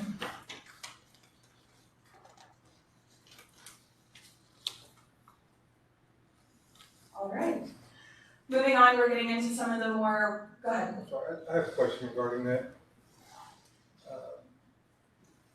Looks like this would suffer from the same problem as brush management. The drought of record, how much rainwater is it going to harvest? That is a good question, isn't it 1 inch? It has to rain. Yeah. Yes. Go ahead, Lauren. You're right. So we looked at rainfall during 2011. So the drought record for the Nueces Basin is 2011, and the drought record for the Guadalupe San Antonio is 1950s drought. And so we looked at the rainfall data in each of these locations. So for each of these sponsors, we looked at precipitation data and then used that as the basis for determining the potential yield, which is kind of why the yield is so low. But there is yield. There is. As opposed to brush where there was none. Yes, sir. Yeah. That's correct. And one of the reasons why we added this in for the potable is, thank you, Ms. Vanessa Quigg-Williams. I talked with her and we talked about how she actually incorporates rainwater harvesting herself at her home in Hays County. And I was thinking, yeah, we should incorporate that partially to address these needs and also to enable entities to potentially get funding to provide rebates to these entities or to these homeowners who would like to implement it. So, thank you. Yes. And I believe that precipitation is 1 inch per square foot. Right, square foot? So does that mean none of those entities, these strategies don't have a sponsor? The sponsor is the one itself, so it's. Oh, okay. Mm-hmm. Oh, in county. Right. Yes. Mm-hmm. And so, again, once we get further into the needs analysis post water management strategies, we may end up adding additional county others to this if there are needs. But we would utilize the same methodology so that it's all consistent. Mm-hmm.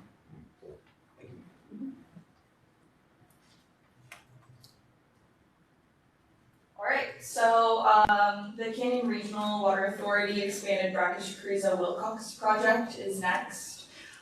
This strategy was included in the 2021 plan, so we've updated it in this cycle. The requested yield for the project was 14,700 acre feet per year, but due to MAG limitations for the purposes of the plan, the firm yield, depending on the decade, is between 6,500 acre feet and 11,400 acre feet per year. I think you'll see that in more detail in the next slide.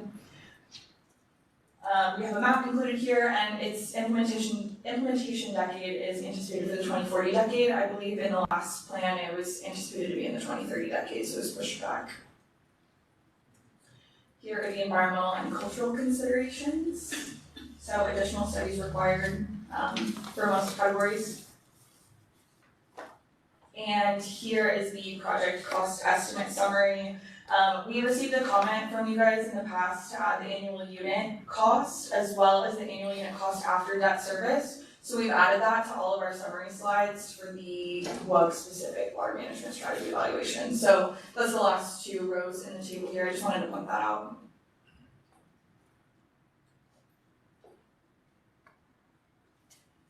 Next, we have the SCTRWPG project.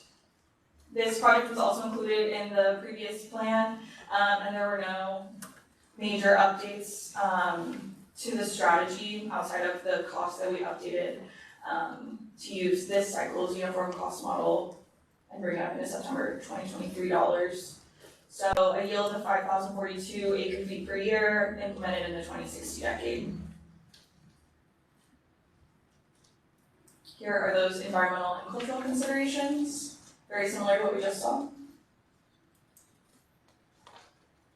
And our project cost estimate summary.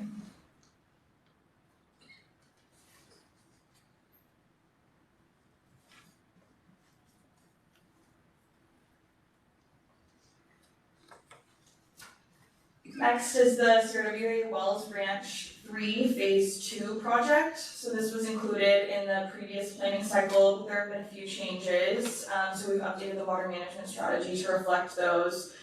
This cycle, the wells will be located in Gonzales County. I believe last cycle they were in Guadalupe County. And due to mag availability, the firm yield was requested at 14,500 acre feet, which is also a difference from the previous cycle. I think last cycle this strategy was planned for 7,500 acre feet. So the requested firm yield is larger. Infrastructure is all sized for that larger yield. Due to mag limitations, the firm yield, depending on the decade, is between 6,900 and 8,400 acre feet per year. And the implementation decade is 2030. We've also added a 10-mile transmission pipeline and an expansion to the water treatment plant. Those are the major changes. Environmental and cultural considerations are shown here. So additional studies recommended in most areas. And our project cost estimate summary.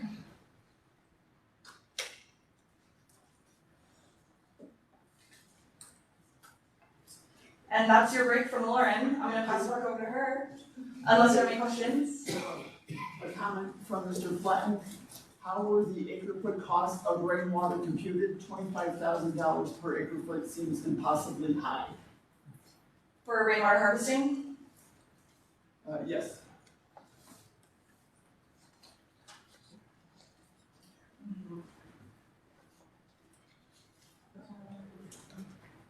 Okay, so it is because the $23,000 per acre foot, just generally, the costs are based on non-potable household systems having $8,000 per household.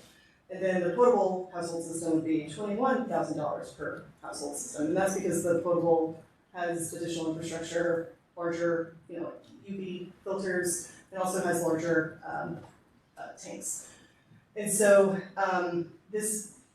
to keep in mind, this isn't like it would cost $25,000 per household. This is per acre foot, which would be, pretty a large volume for an entity to actually have, I guess, to harvest rather. So that is why the costs are so high. Also, these costs incorporate this would be the cost to each residential household, that $8,000 and the $21,000. So if an entity, like a utility, wanted to provide rebates to a homeowner, this doesn't necessarily incorporate, this cost is over and beyond what a utility would incur for these costs. So even though Kirby is shown here as having a yield of 16,000 acre feet and then $23,000 per acre foot per year, that cost wouldn't actually be incurred to Kirby in particular. It's actually the overall cost that the residential or the homeowner would bear.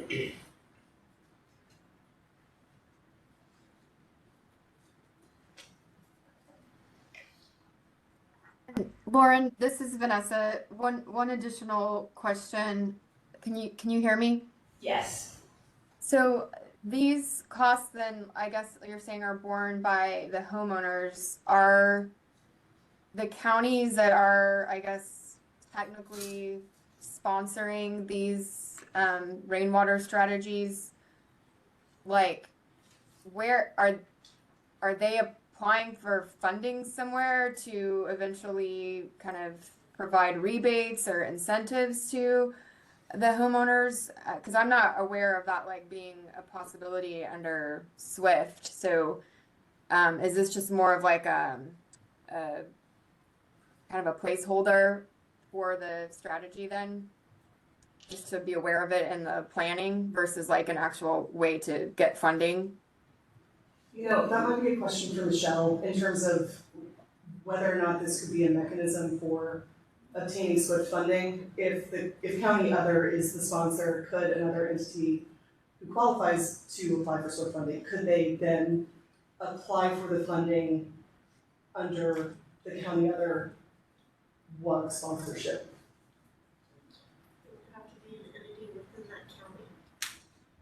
Michelle said it would have to be an entity within that county. So by including it in the plan, it would enable an entity within that county to get SWIFT funding, Michelle? Okay. I think you would have to probably better define. Michelle, can you use the microphone that's open? Thank you. You just click the button on the bottom to unmute it. There. You would have to better refine the costs and what the costs are representing. Like, for example, your unit costs $1 per acre foot per year is actually higher than your highest potable household system that you're showing, which doesn't exactly make sense. Yeah, we use the UCM to get these different costs, and we'll of course double check and verify that these costs are accurate. Yeah. So it would need to be clarified a little bit better to qualify for SWIFT, but it could qualify for some other funding mechanisms. Yeah, and to clarify, this is just a summary of all the different evaluations that we do. So we use the UCM, which is a Texas Water Development Board model to develop costs, and we use that, and so we have all of the different information necessary to obtain funding. So this is just a summary. We've already refined it, but we'll double check that the numbers are correct. Okay, thanks for the additional explanation. I've got a follow-up question. This is Charlie Flatten. The numbers that we see as unit costs, as borne by County Other, for example, are in the mid $50,000 per unit cost acre foot per year. If this is a County Other strategy, and County Other is mostly comprised of exempt wells and public water supply systems that are less than 100 connections. I don't see how anybody could conceive that this would be a rational strategy. And it really worries me that when developers are looking over the state water plan and they see these high numbers, that they would just consider rainwater harvesting unrealistic as a supply possibility. And I don't think that the mid 50,000s per acre foot per year is anywhere near the reality of what it would cost to deliver an acre foot of groundwater to 3 or 4 homes. I'm not expecting an answer. I'm just concerned that this is not really useful information, and furthermore, it could be damaging. So would the alternative be not including this in the plan, or including it as an alternative strategy, or considered but not recommended, or including a comment, like an asterisk within the cost table that would be included in the write-up that specifically says that these costs are, it's sort of like a caveat of what the costs represent. I think the risk of including this is it could be underplanning. So if Hays County Other has needs and we're showing 329 acre feet per year associated with the strategy, then that would be 329 acre feet per year that could potentially be unmet need that we're showing is being met. That's the main risk to including it from the regional water planning perspective. And then the benefit to including it is it enables entities to obtain funding to actually implement the strategy as opposed to relying on groundwater. Well, in the hill country, I would suggest that there's not enough groundwater to support the growth that's coming. So we need to have another conversation about that some other time. But I don't want to have a $53,000.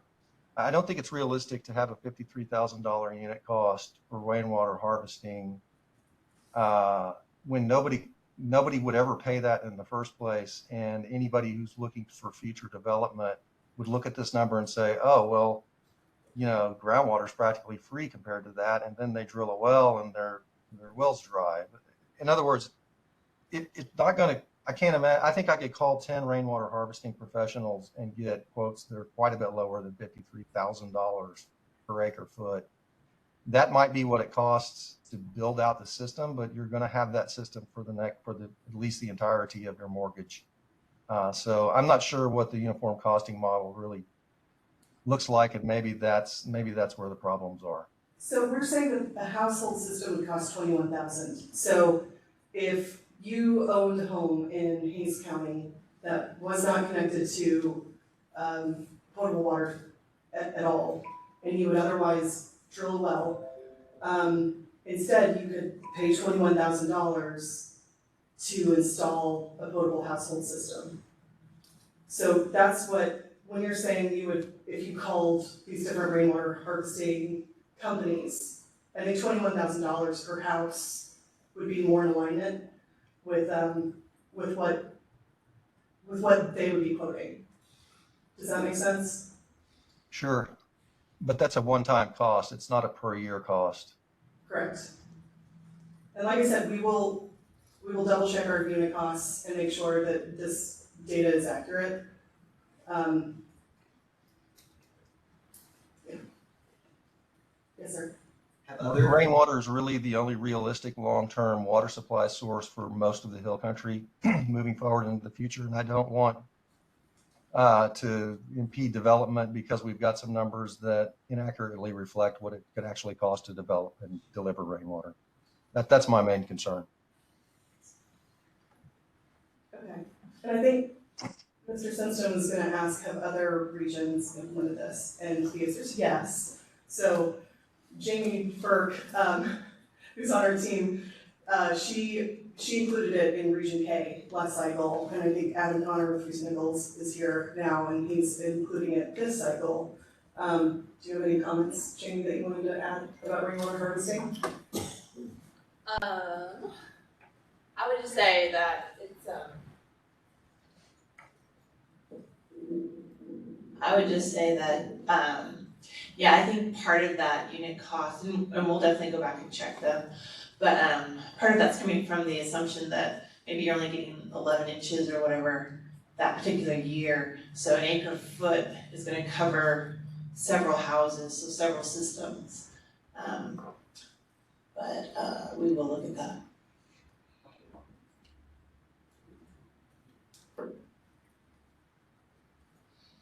Yeah, I agree. This is Vanessa. I agree with Charlie about the importance of including rainwater as a strategy. I think we just maybe need to look at how to better explain or present the cost so that it feels like a more attainable, strategy for those who may need it in the future.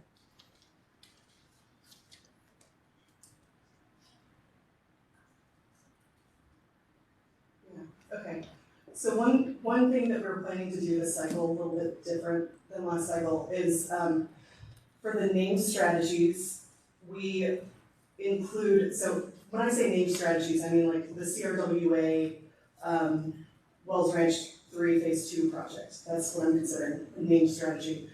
For every phase, we include the UCM summary output table that includes the unit costs with and without debt service and so forth.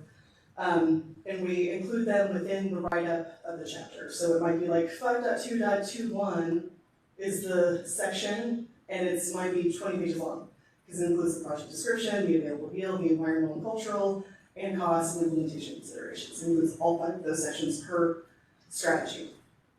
So instead, for some of these umbrella strategies, we do have to do the UCM for every one of them. But instead of incorporating that into the write-up for the chapter, it's going to actually be an appendix of, it's a miscellaneous UCMs. And so for this one, because it's an umbrella strategy, the UCMs would actually be included as an appendix. And then what's written up, what is summarized, we could just show sort of the highlights, the high-level information of this is what the cost would be for each individual homeowner, this is what the annual cost is for each individual homeowner, and really try to emphasize that. And also comply with the Texas Water Development Board requirements of including the unit costs and so forth for everything. So we can still be transparent, but then emphasize the information that we're talking about here so that it's, it remains a viable and attractive option to developers. Do you think that would be an okay way of addressing this? Or is there another way? Can developers borrow this money though? I feel like we're trying to now create something for someone that this isn't even their venue. I think generally the rule is if you can issue bonds, then you can obtain SWIFT funding. And I don't know if a developer. It's a pretty broad definition of it. Do you disagree? Not that you're aware of what?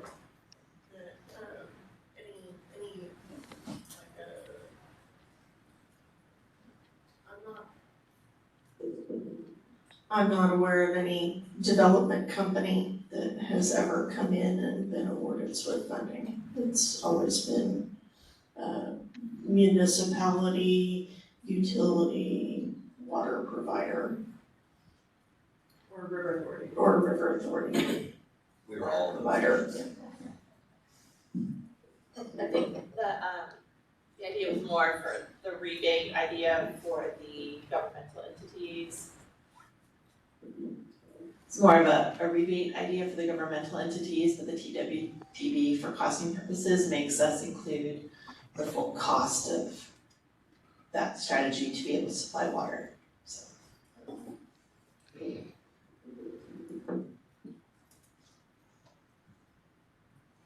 This is Charlie again.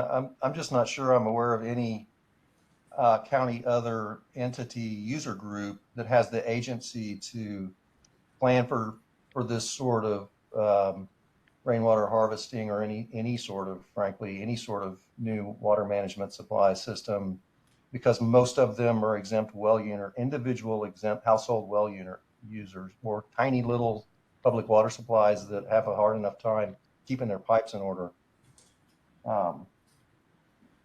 It's a big concern. Who gets this money? Who has the opportunity to apply for this SWIFT money or whatever funding is available from the state? If they're all individuals or tiny little public water supplies, where's the agency to transact this and access this money?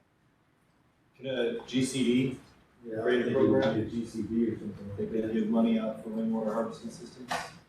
Do you know if GCDs are able to issue bonds? Yes, they can do that. Okay, you can. Could you repeat the answer to that? I couldn't hear it. I couldn't hear her. Depending on how the GCD was originally enabled by its enabling statute, the legislature determines whether they can issue bonds or not. Okay. It depends on the initial enabling statute of each GCD, whether they have the capacity to issue a bond or not. And I think I may have heard Ms. Williams also say the same.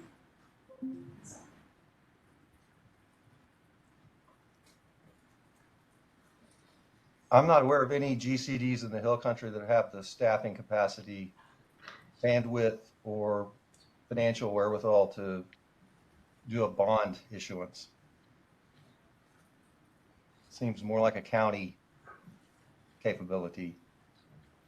There also could be a partnership with the county. I mean, I know at our GCD, we've done some partnerships with the counties on certain things. You could potentially make a county partnership, let the county run the bond program, or help facilitate the bond program, but run it through the GCD. I'd love to talk to you about that offline. Okay. I mean, it sounds like there are a few different entities who have the potential to be able to apply for funding to obtain, to implement these strategies at a lower cost to residential homeowners. So the risk of not including this in the plan would make it so that none of those possibilities are available using SWIFT funds.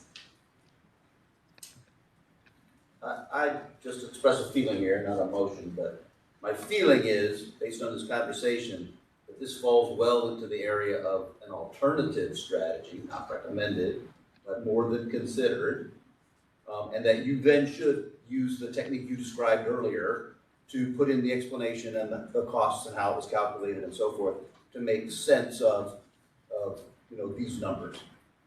That's certainly an option. If it is included as an alternative strategy, it won't meet needs because it must be included as a recommended strategy in order to meet the needs.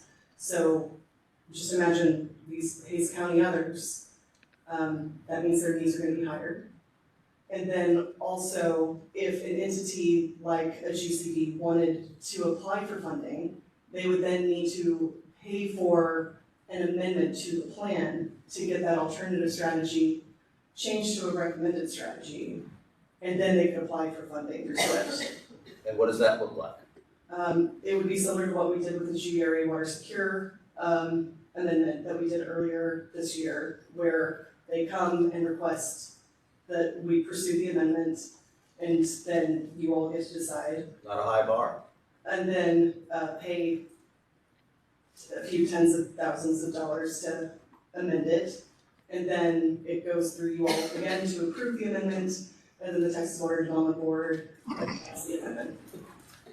So there would be, in order to obtain funding, they'd have to pay to change from an amendment, an alternative strategy to a recommended.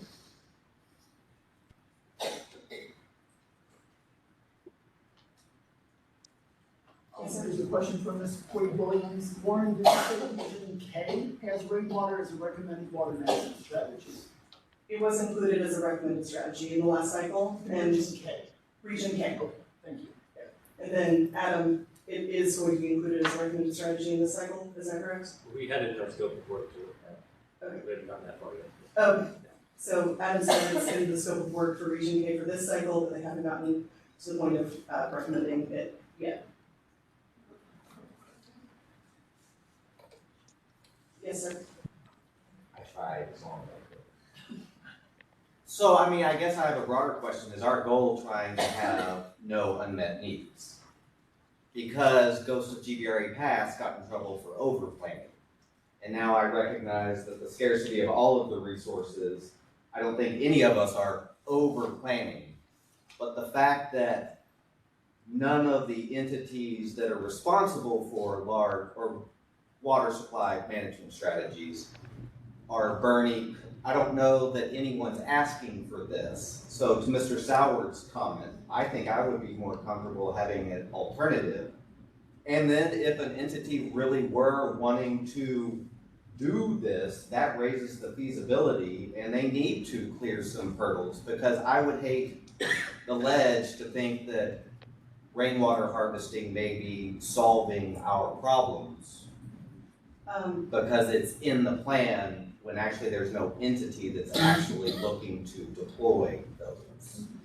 So the entities at the top part of this table, those actually requested inclusion of this strategy. Okay, thank you. It's the county others, there's nobody to request inclusion, and unless the river authority wanted to request inclusion, and then we would put it as whatever county they would want to include it in. There's more than one. And yes, there is.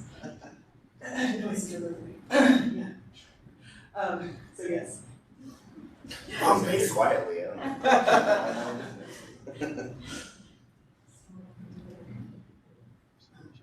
Do we have any more discussion on rainwater this time? We're gonna come back and have a vote on whether or not it's recommended or alternative candidates. Right. And so another option is to do a hybrid of what we're talking about. These entities that specifically requested its inclusion, that could be a recommended strategy. And then the other, called the county others, could be an alternative. That's another option. Can you go to slide 99 real quick? 99? On the annual unit cost on this, that's based off this project yield, but this one is mag limited. So shouldn't the cost be on the mag limited numbers? Yeah. That would be my fault when I put this slide together. You're correct. So the project cost and the total annual cost will remain the same. So to get that unit cost, you would divide it by somewhere between 6,900 and 8,400 acre feet per year instead of dividing it by 14,500. So in times of plenty, when we're not in a drought, worse than the drought of record, the annual unit cost is presented here. But for the purposes of the plan, that is incorrect for the annual unit cost. I apologize for that. It would be higher.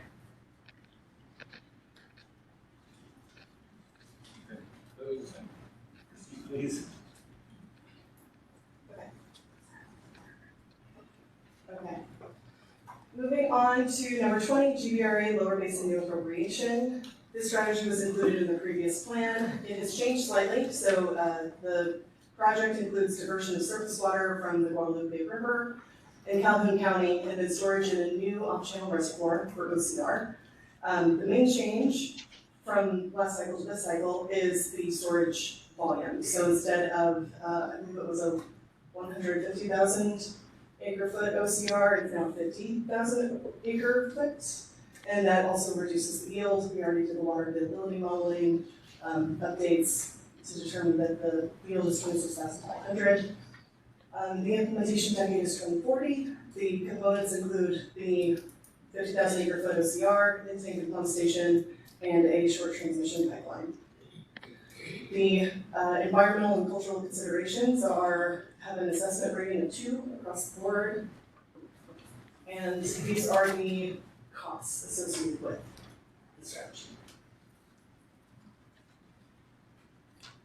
Moving on to the GBRA Water Secure project. So this one is new for this cycle.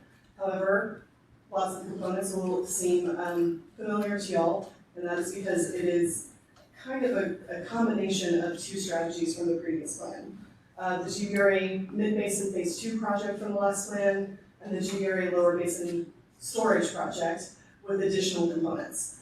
So it includes surface water conversions from the lower basin and the mid-basin, and an aquifer storage and recovery, or ASR, and a brackish groundwater well field.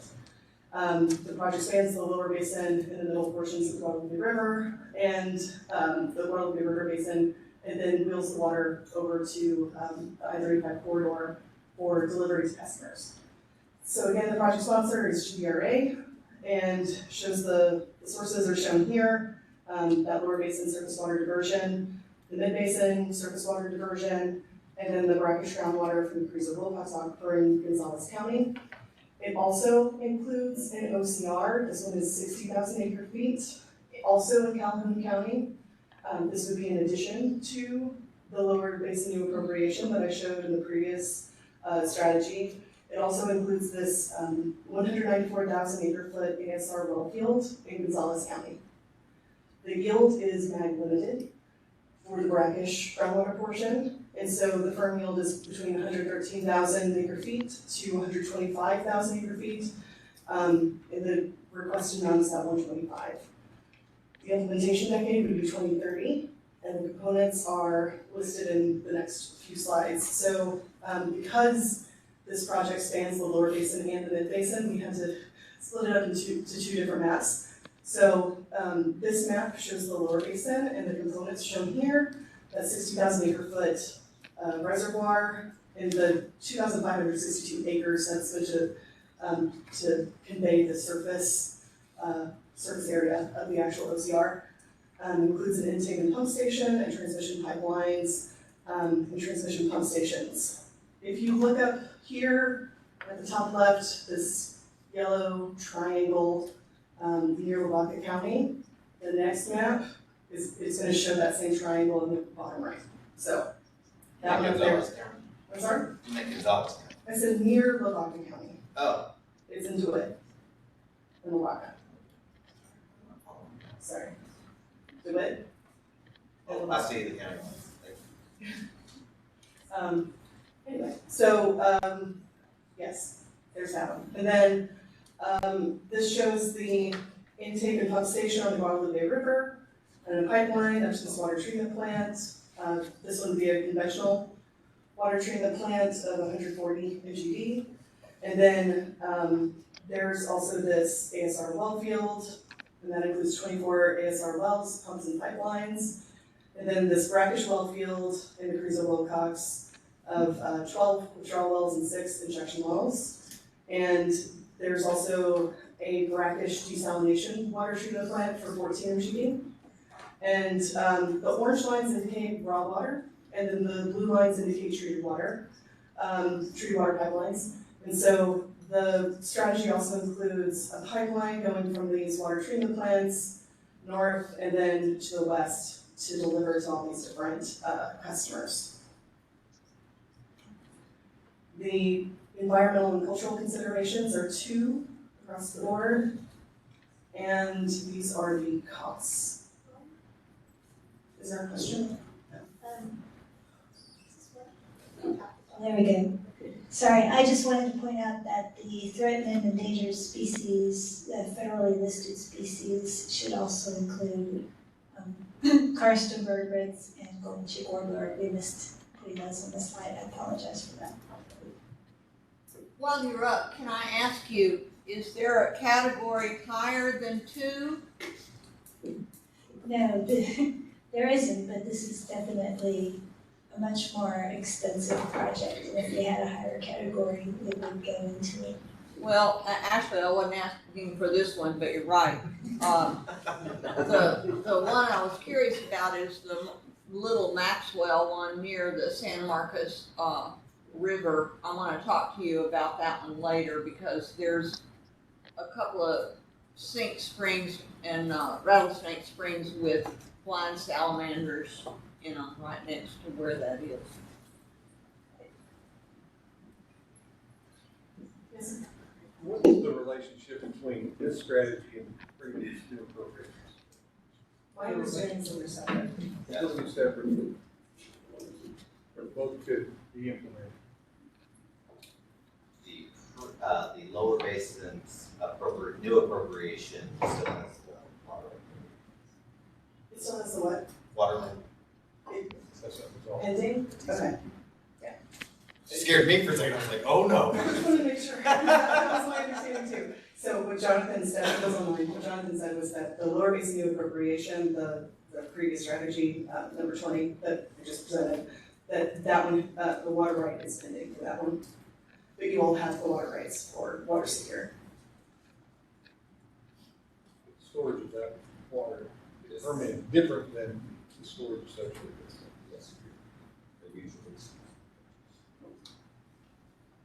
Are there any other questions on water secure?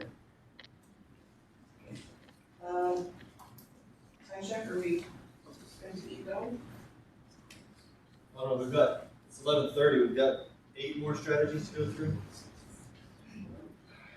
Everybody wants to just keep going, or?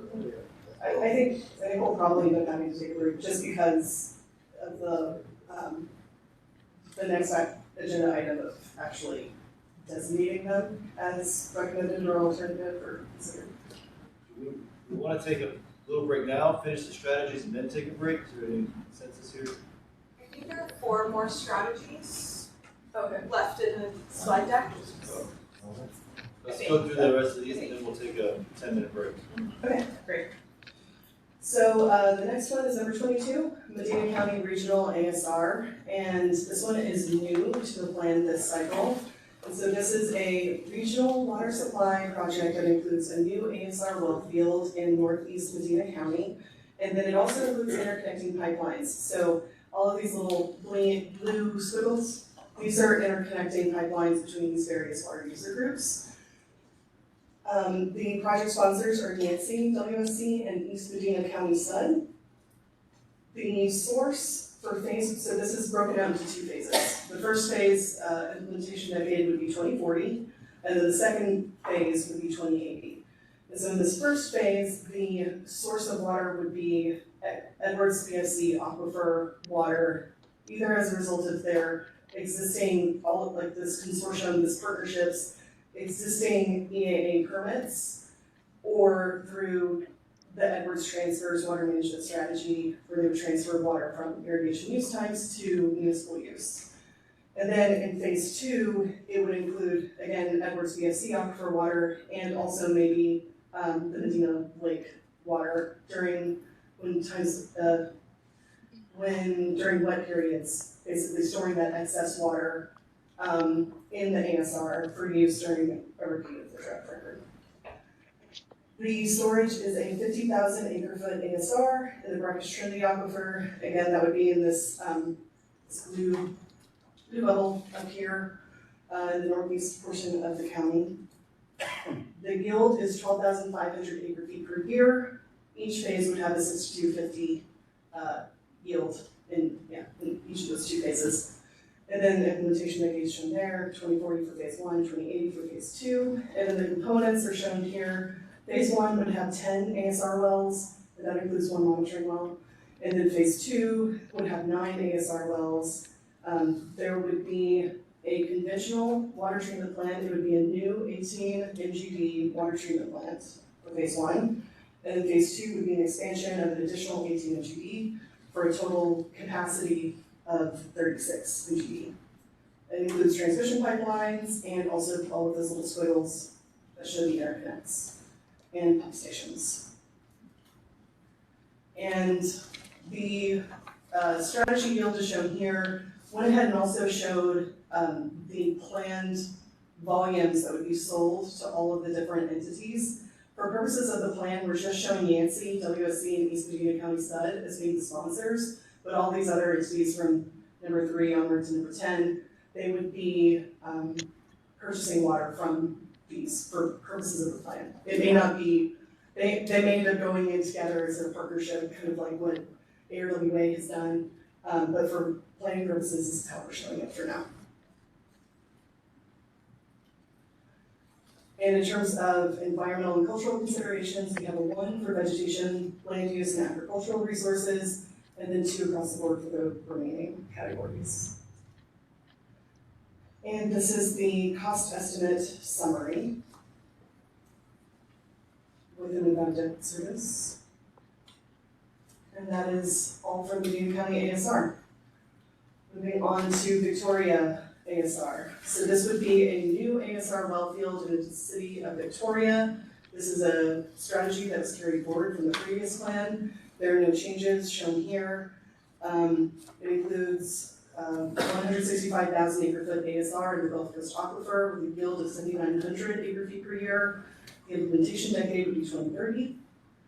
And the components are a well field with 15 ASR wells, pumps and pipelines, transmission pipelines, and pump station. For environmental and cultural considerations, it's expected to have a 0 for vegetation, land use, and agricultural resources, a 1 for aquatic and resources and threatened endangered species of concern, and a 2 for cultural considerations.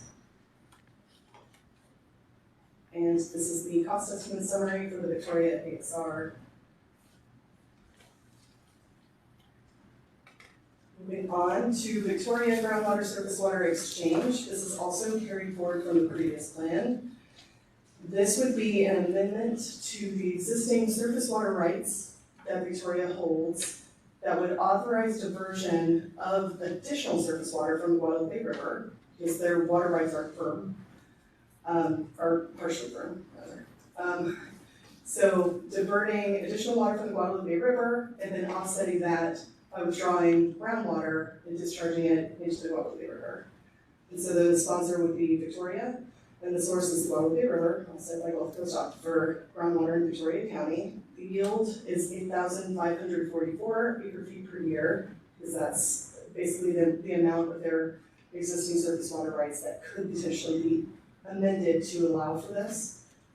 The implementation decade has moved backward one decade to 2040, and the components do not include any new facilities. It's just an amendment of their existing surface water rights to authorize that groundwater offset.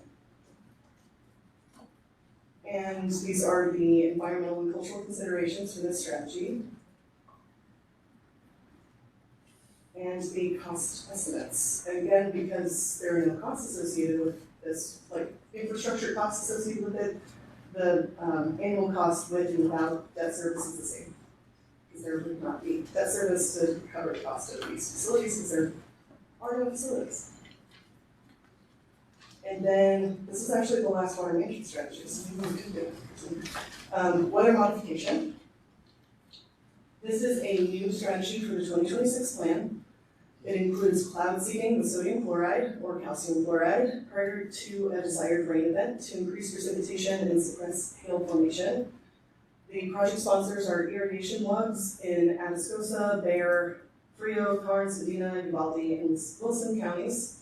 The map on the right shows the regional counties in light blue, and then the dark blue patch indicates where weather modification is currently occurring.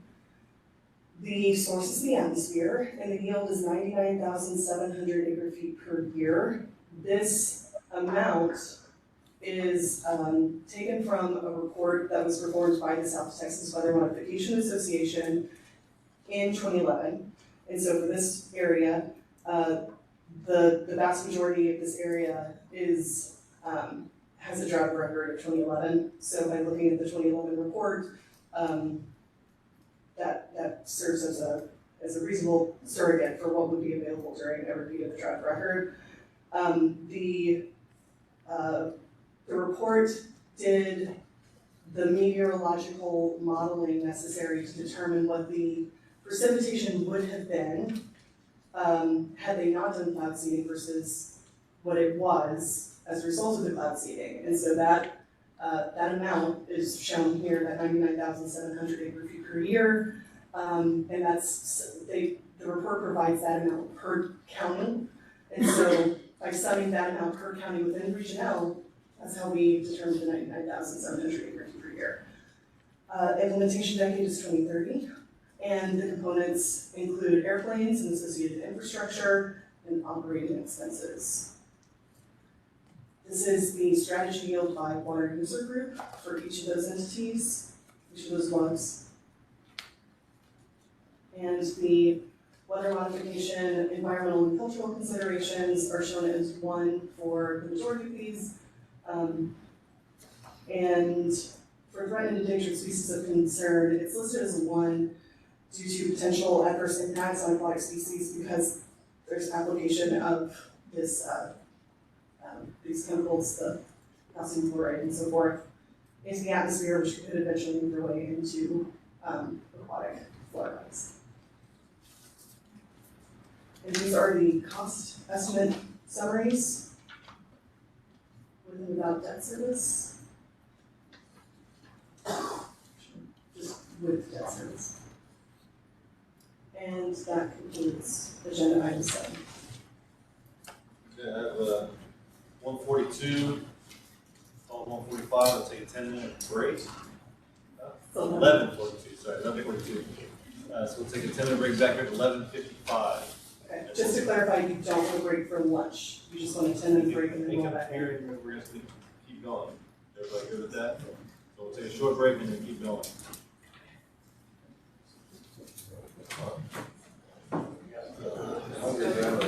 They're all gone. So I did have you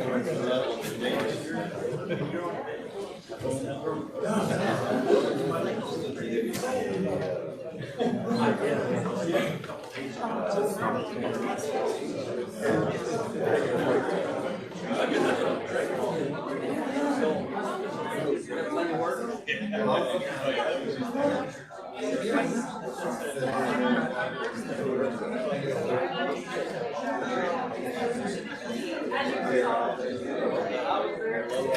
were there, Bonus?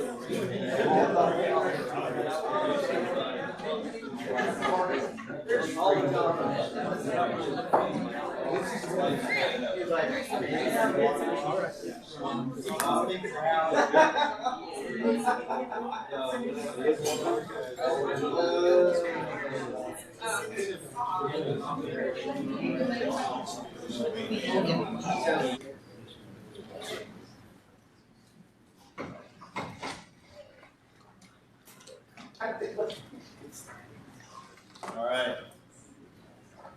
Couple people still coming back. Are we worried about, where are we?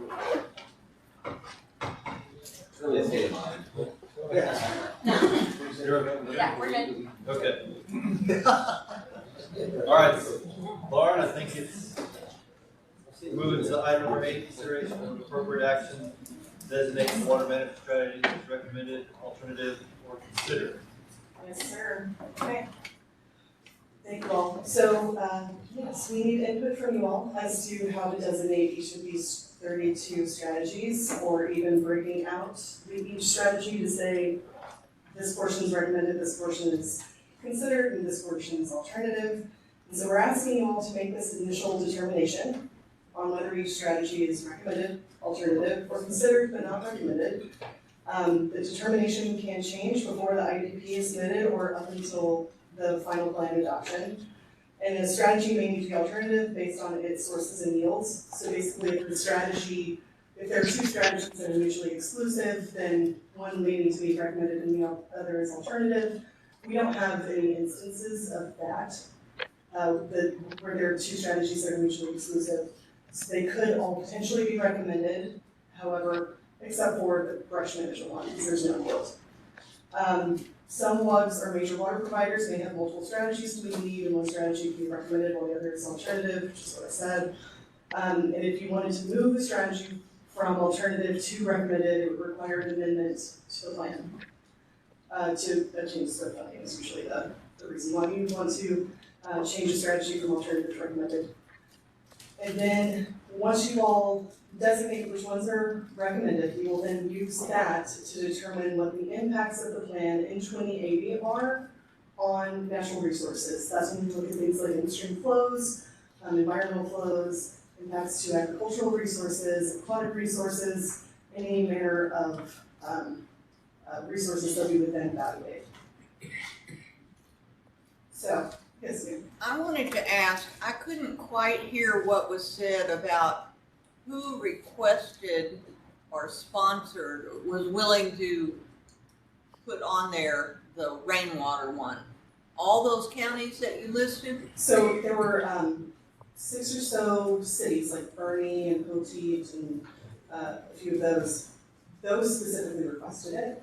But then the county other strategies that we added since the August meeting for Hayes County, Gamal, Caldwell, those were added by us as a means to satisfy needs and to enable entities to obtain funding. Okay, thank you. I have another question. Yes, sir. And it has to do with the strategies that were limited by MAG. Yes, sir. So, this is a plan, and an entity may have requested a certain yield, and we couldn't put it in the plan because their neighbors also requested, and we're limited by MAG. But what happens if in 2040 or 2030, an entity decides to move forward with their water management strategy anyway? There isn't anything preventing them from getting the yield that they desired if their neighbors didn't also implement their strategies yet, is there? My understanding is that it would then be subject to permitting. So it's subject to the GCDs. You would permit each individual project, each individual sponsor. Okay, so it might be limited only by a permit. But our plan doesn't prevent them from implementing a strategy if they want to. That's correct. So Thank it's you. more like the MAG is it's a limit for regional water. Right, got it. So before we jump into the water management strategies and discussion, I wanted to do a quick recap of where we are at in terms of our guiding principles. So the Region L developed their own guiding principles established during the 2021 plan. It was part of this plan enhancement process, and there are several guiding principles that relate to water management strategies. And so I summarized them here. So the first one is the role of the planning group in influencing water development plans or water suppliers of water suppliers. And so this one says that the planning group, the role of the planning group is to ensure water needs are met with identified potentially feasible water management strategies. It's not the role of the planning group to influence or interfere with local water planning decisions. In the absence of a planning group recommended potentially feasible water management strategy to meet an identified need, the planning group may evaluate and report as required the social, environmental, and economic impacts of not meeting the identified need. And guiding principle number 5 is the role of the planning group in influencing permitting entities. So decisions made at the planning group level are non-regulatory and are intended for planning purposes only, while some decisions may be made by the planning group, could inevitably affect some decisions made by the governing boards of permitting entities. It's neither the responsibility nor the role of the planning group to influence or interfere with regulatory decisions made by the governing boards of permitting entities. Number 7 is the minimum standards for water management strategies, and this is essentially that that there needs to be a willingness from a sponsor to be a sponsor of a project, and there are other recommended water management strategies, which is what we're doing right now. So the planning group strives to develop a regional water plan that recommends water management strategies sufficient to supply water to all identified needs projected in the planning horizon for the region. The planning group prefers designating strategies as recommended or alternative using a consensus approach while respecting the strategy sponsor's wishes. Prior to designating any strategies as recommended, the planning group will review the water management strategies to evaluate costs and environmental sensitivity of each strategy per TWPG rules. And then number 9 is management supply factor, which is basically that the cumulative supply of recommended strategies may include an amount of supply in excess of the amount needed to meet regional needs as considered necessary by the planning group to allow for such things as uncertainty associated with long-term planning, problems with project implementation, changing weather conditions, flexibility of sponsors in choosing projects to implement, and changes in project viability.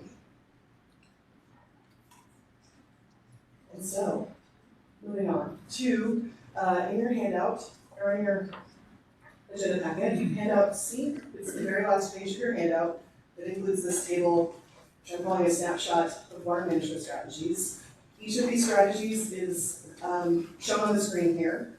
And what I've done is I've just basically taken the first 2 columns of this and put them here, and then the last 2 columns and also put them on here on the screen. So we're showing the water management strategy name, who the sponsor is, and then designation in the previous plan, or whether or not it's new. And then also a suggestion for the 2026 plan. There are, with the exception of the SAWS direct reuse project, they've requested that to be included as an alternative strategy instead of recommended. And then the brush management project, that one cannot be a recommended strategy because it can't be recommended or alternative because it has no firm yield. So for that reason, under number 9, recycled water, it's suggested to be a recommended strategy except for that SAWS direct reuse as alternative. And then under number 11, rainwater harvesting, number 10, brush management, it's suggested to be considered but not recommended. The others are suggested to be recommended. And I leave it all to you all to make have discussion and choose which ones are designated as recommended, alternative, or considered, but not recommended. Okay, so thinking about that maybe one way to tackle this is that we can vote on these in a block, but I'd like to offer to the planning group, if there's any strategy we would like to pull off for discussion, that anybody can tell me that, we'll pull those off for discussion and we can vote on whatever's left as a block, and then we can go and discuss whatever anybody wants to discuss. Does that sound fair?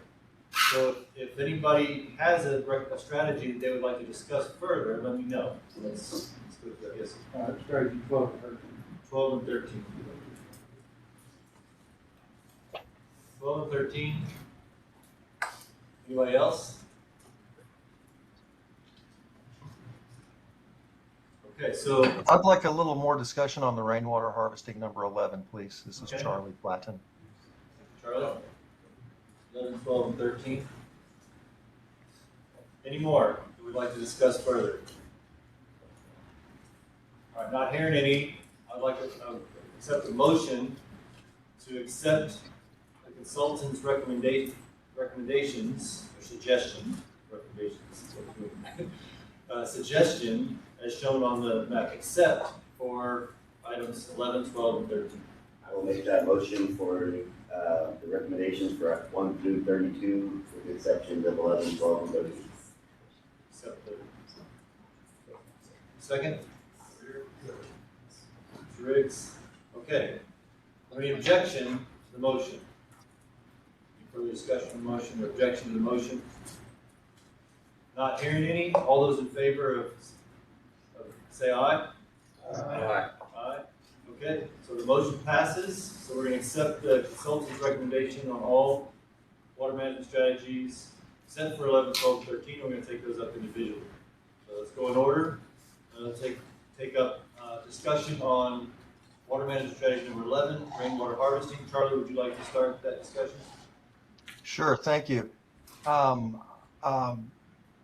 Looking at this a little more closely, I've got to refer back to I believe Stinson brought up some very good points about the fiscal availability, the fiscal rationale of a rainwater harvest, of a water management strategy that might just be too costly for anybody to even contemplating. I also would hate for the legislature to have a look at the water management strategies and see that, yes, it's a recommended strategy, but it's so very expensive that it would appear to be out of sight. On the other hand, I think that rainwater harvesting, at least in the hill country, is the most logical way to facilitate growth moving forward.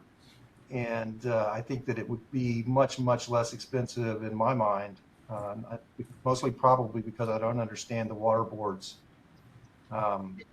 model of assigning costs. So I think that maybe I'd like to have it recommended, but understand the costing a little bit better. And of course, any other discussion is definitely welcome. I will add that, based on Lauren's comment, just to confirm, we make a recommendation today, we said it recommended today, we have another chance to revisit this. Right? You mentioned it can change all the way up until the plan is adopted.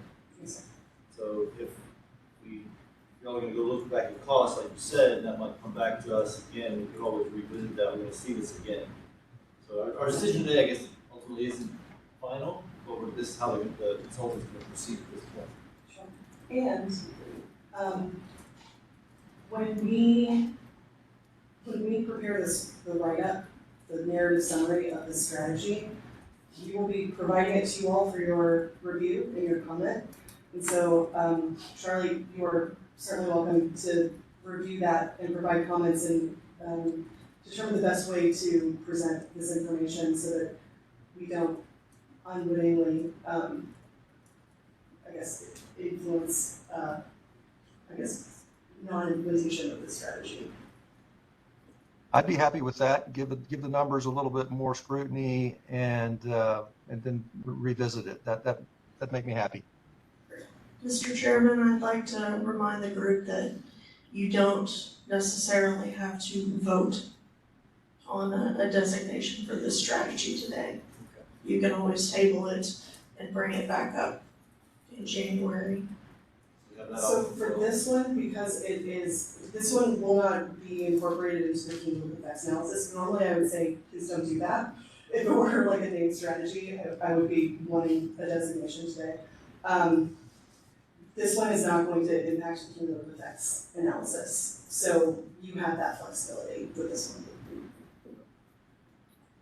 I would like to agree with Charlie on this. I think, you know, we would, if we're gonna include it, we would want it to be recommended.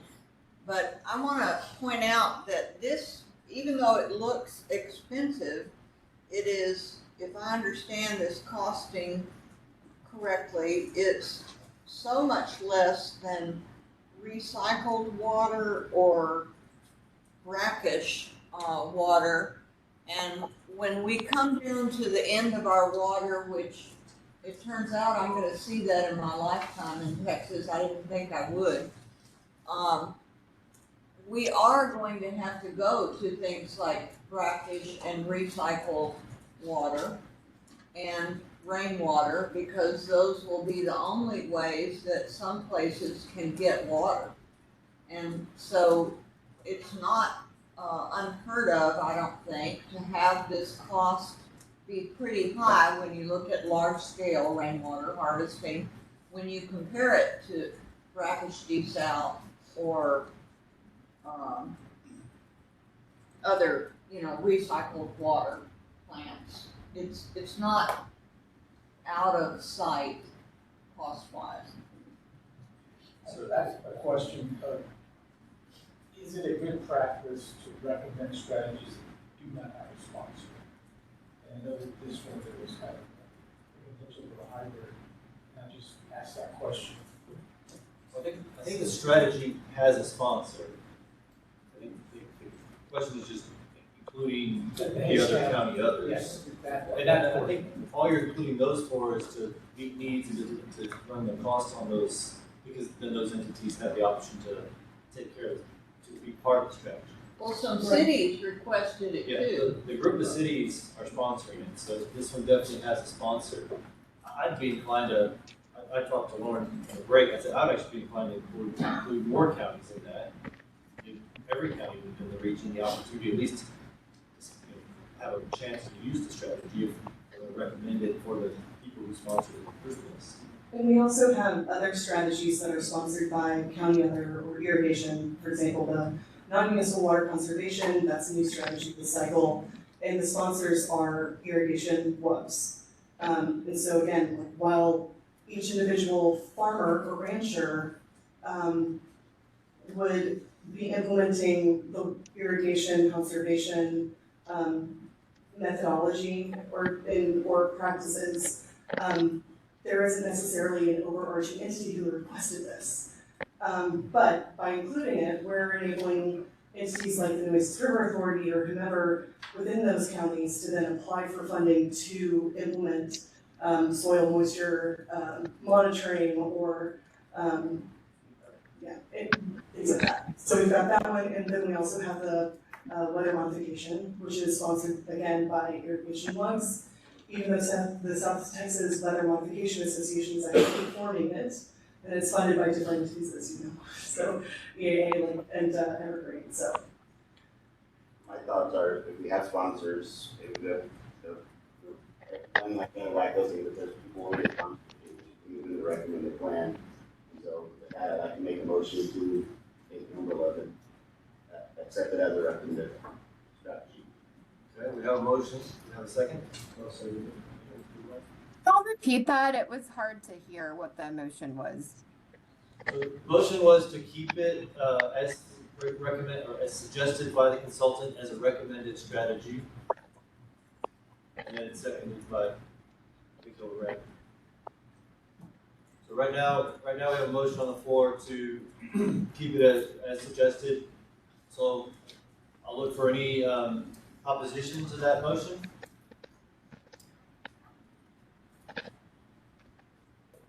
Okay, so no opposition to the motion and vote, so all in favor say aye. Aye. Okay, so passes, we're gonna have, so number 11 will be recommended as the consultant has suggested. Okay, so let's move on to number 12, surface water rights. I forget who requested this one to be. 12 and 13 for the same reason, no sponsor identified. Writing principle indicates. Yeah, thank you for asking that question. The column of the suggestion for this plan from us, it should say considered but not recommended. And that's because there is no yield, there are no sponsors. If there was a sponsor, there might be a yield, but, right. So, for those, consider that row, those two rows for 12 and 13 to be considered but not recommended. So, just to be clear to everybody here, the consultant is saying that their suggestion is to make 11, 12, and 13 as considered recommended? Yes, sir. So it was recommended in the last plan, but again, there were no sponsors and no yield associated with it. Okay. Is there any discussion on that? Everybody understand what we're looking at here for 12 and 13? Consultant's suggestion is to make them considered but not recommended. It's different with what's on the screen. I would say for the same with the last one is that since there's no sponsors, I recommend we go with the consultants and consider. Then I recommended for 11, for 12 and 13. Okay, so take his motion, Tim, for a second. You want me to try to move it, so. Yeah, Okay, so we have a motion and a second to accept water management strategies number 12 and 13 as considered but not recommended for the upcoming plan. Okay, is there any opposition to that motion? Any discussion or opposition to that motion? Okay, all those in favor say aye. Aye. Okay. We will accept, they will be considered but not recommended for items 12 and 13. And that concludes the presentation. Thank you, Laura. All right, so item number 9, discussion of appropriate action regarding the establishment of additional subcommittees. I don't have any expressed interest in creating additional subcommittees, so unless anybody else does, then I don't see the need to do that today. So that moves us to item number 10, which is scheduling potential agenda items for next meeting.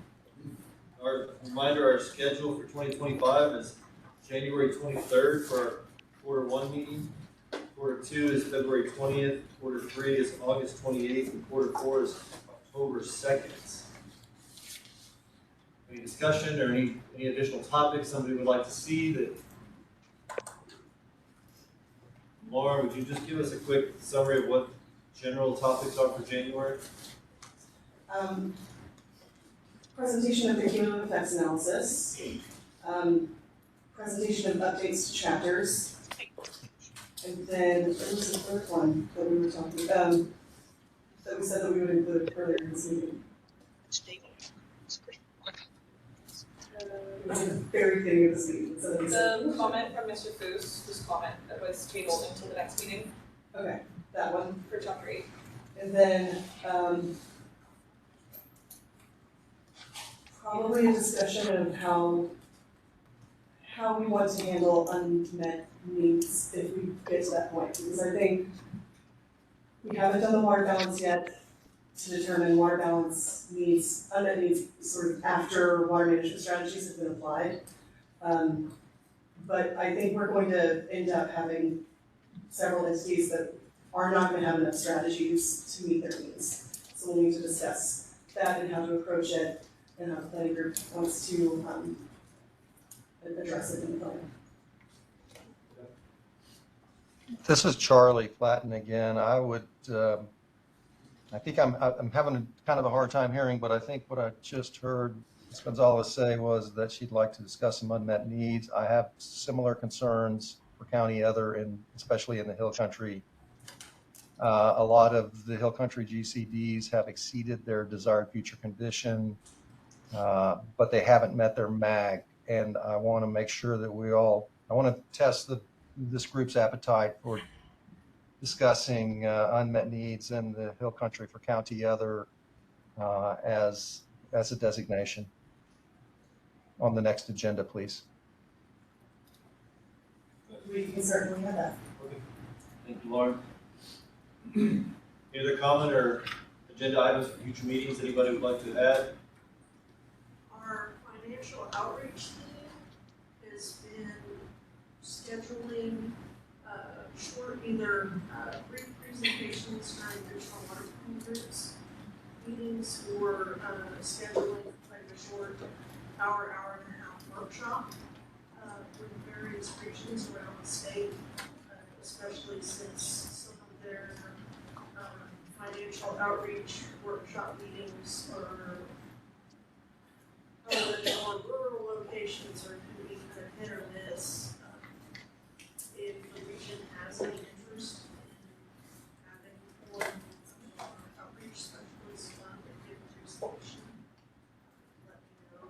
I know that our meeting agendas have been kind of packed lately, so adding in, an extra half an hour to an hour and a half doesn't seem reasonable, but if there is interest in maybe having them come to present after the meeting and those that not listen and stay behind, that could be arranged. So Michelle was saying the Water Development Board Financial Outreach Committee has been going around and they have a presentation. It's about an hour to an hour and a half.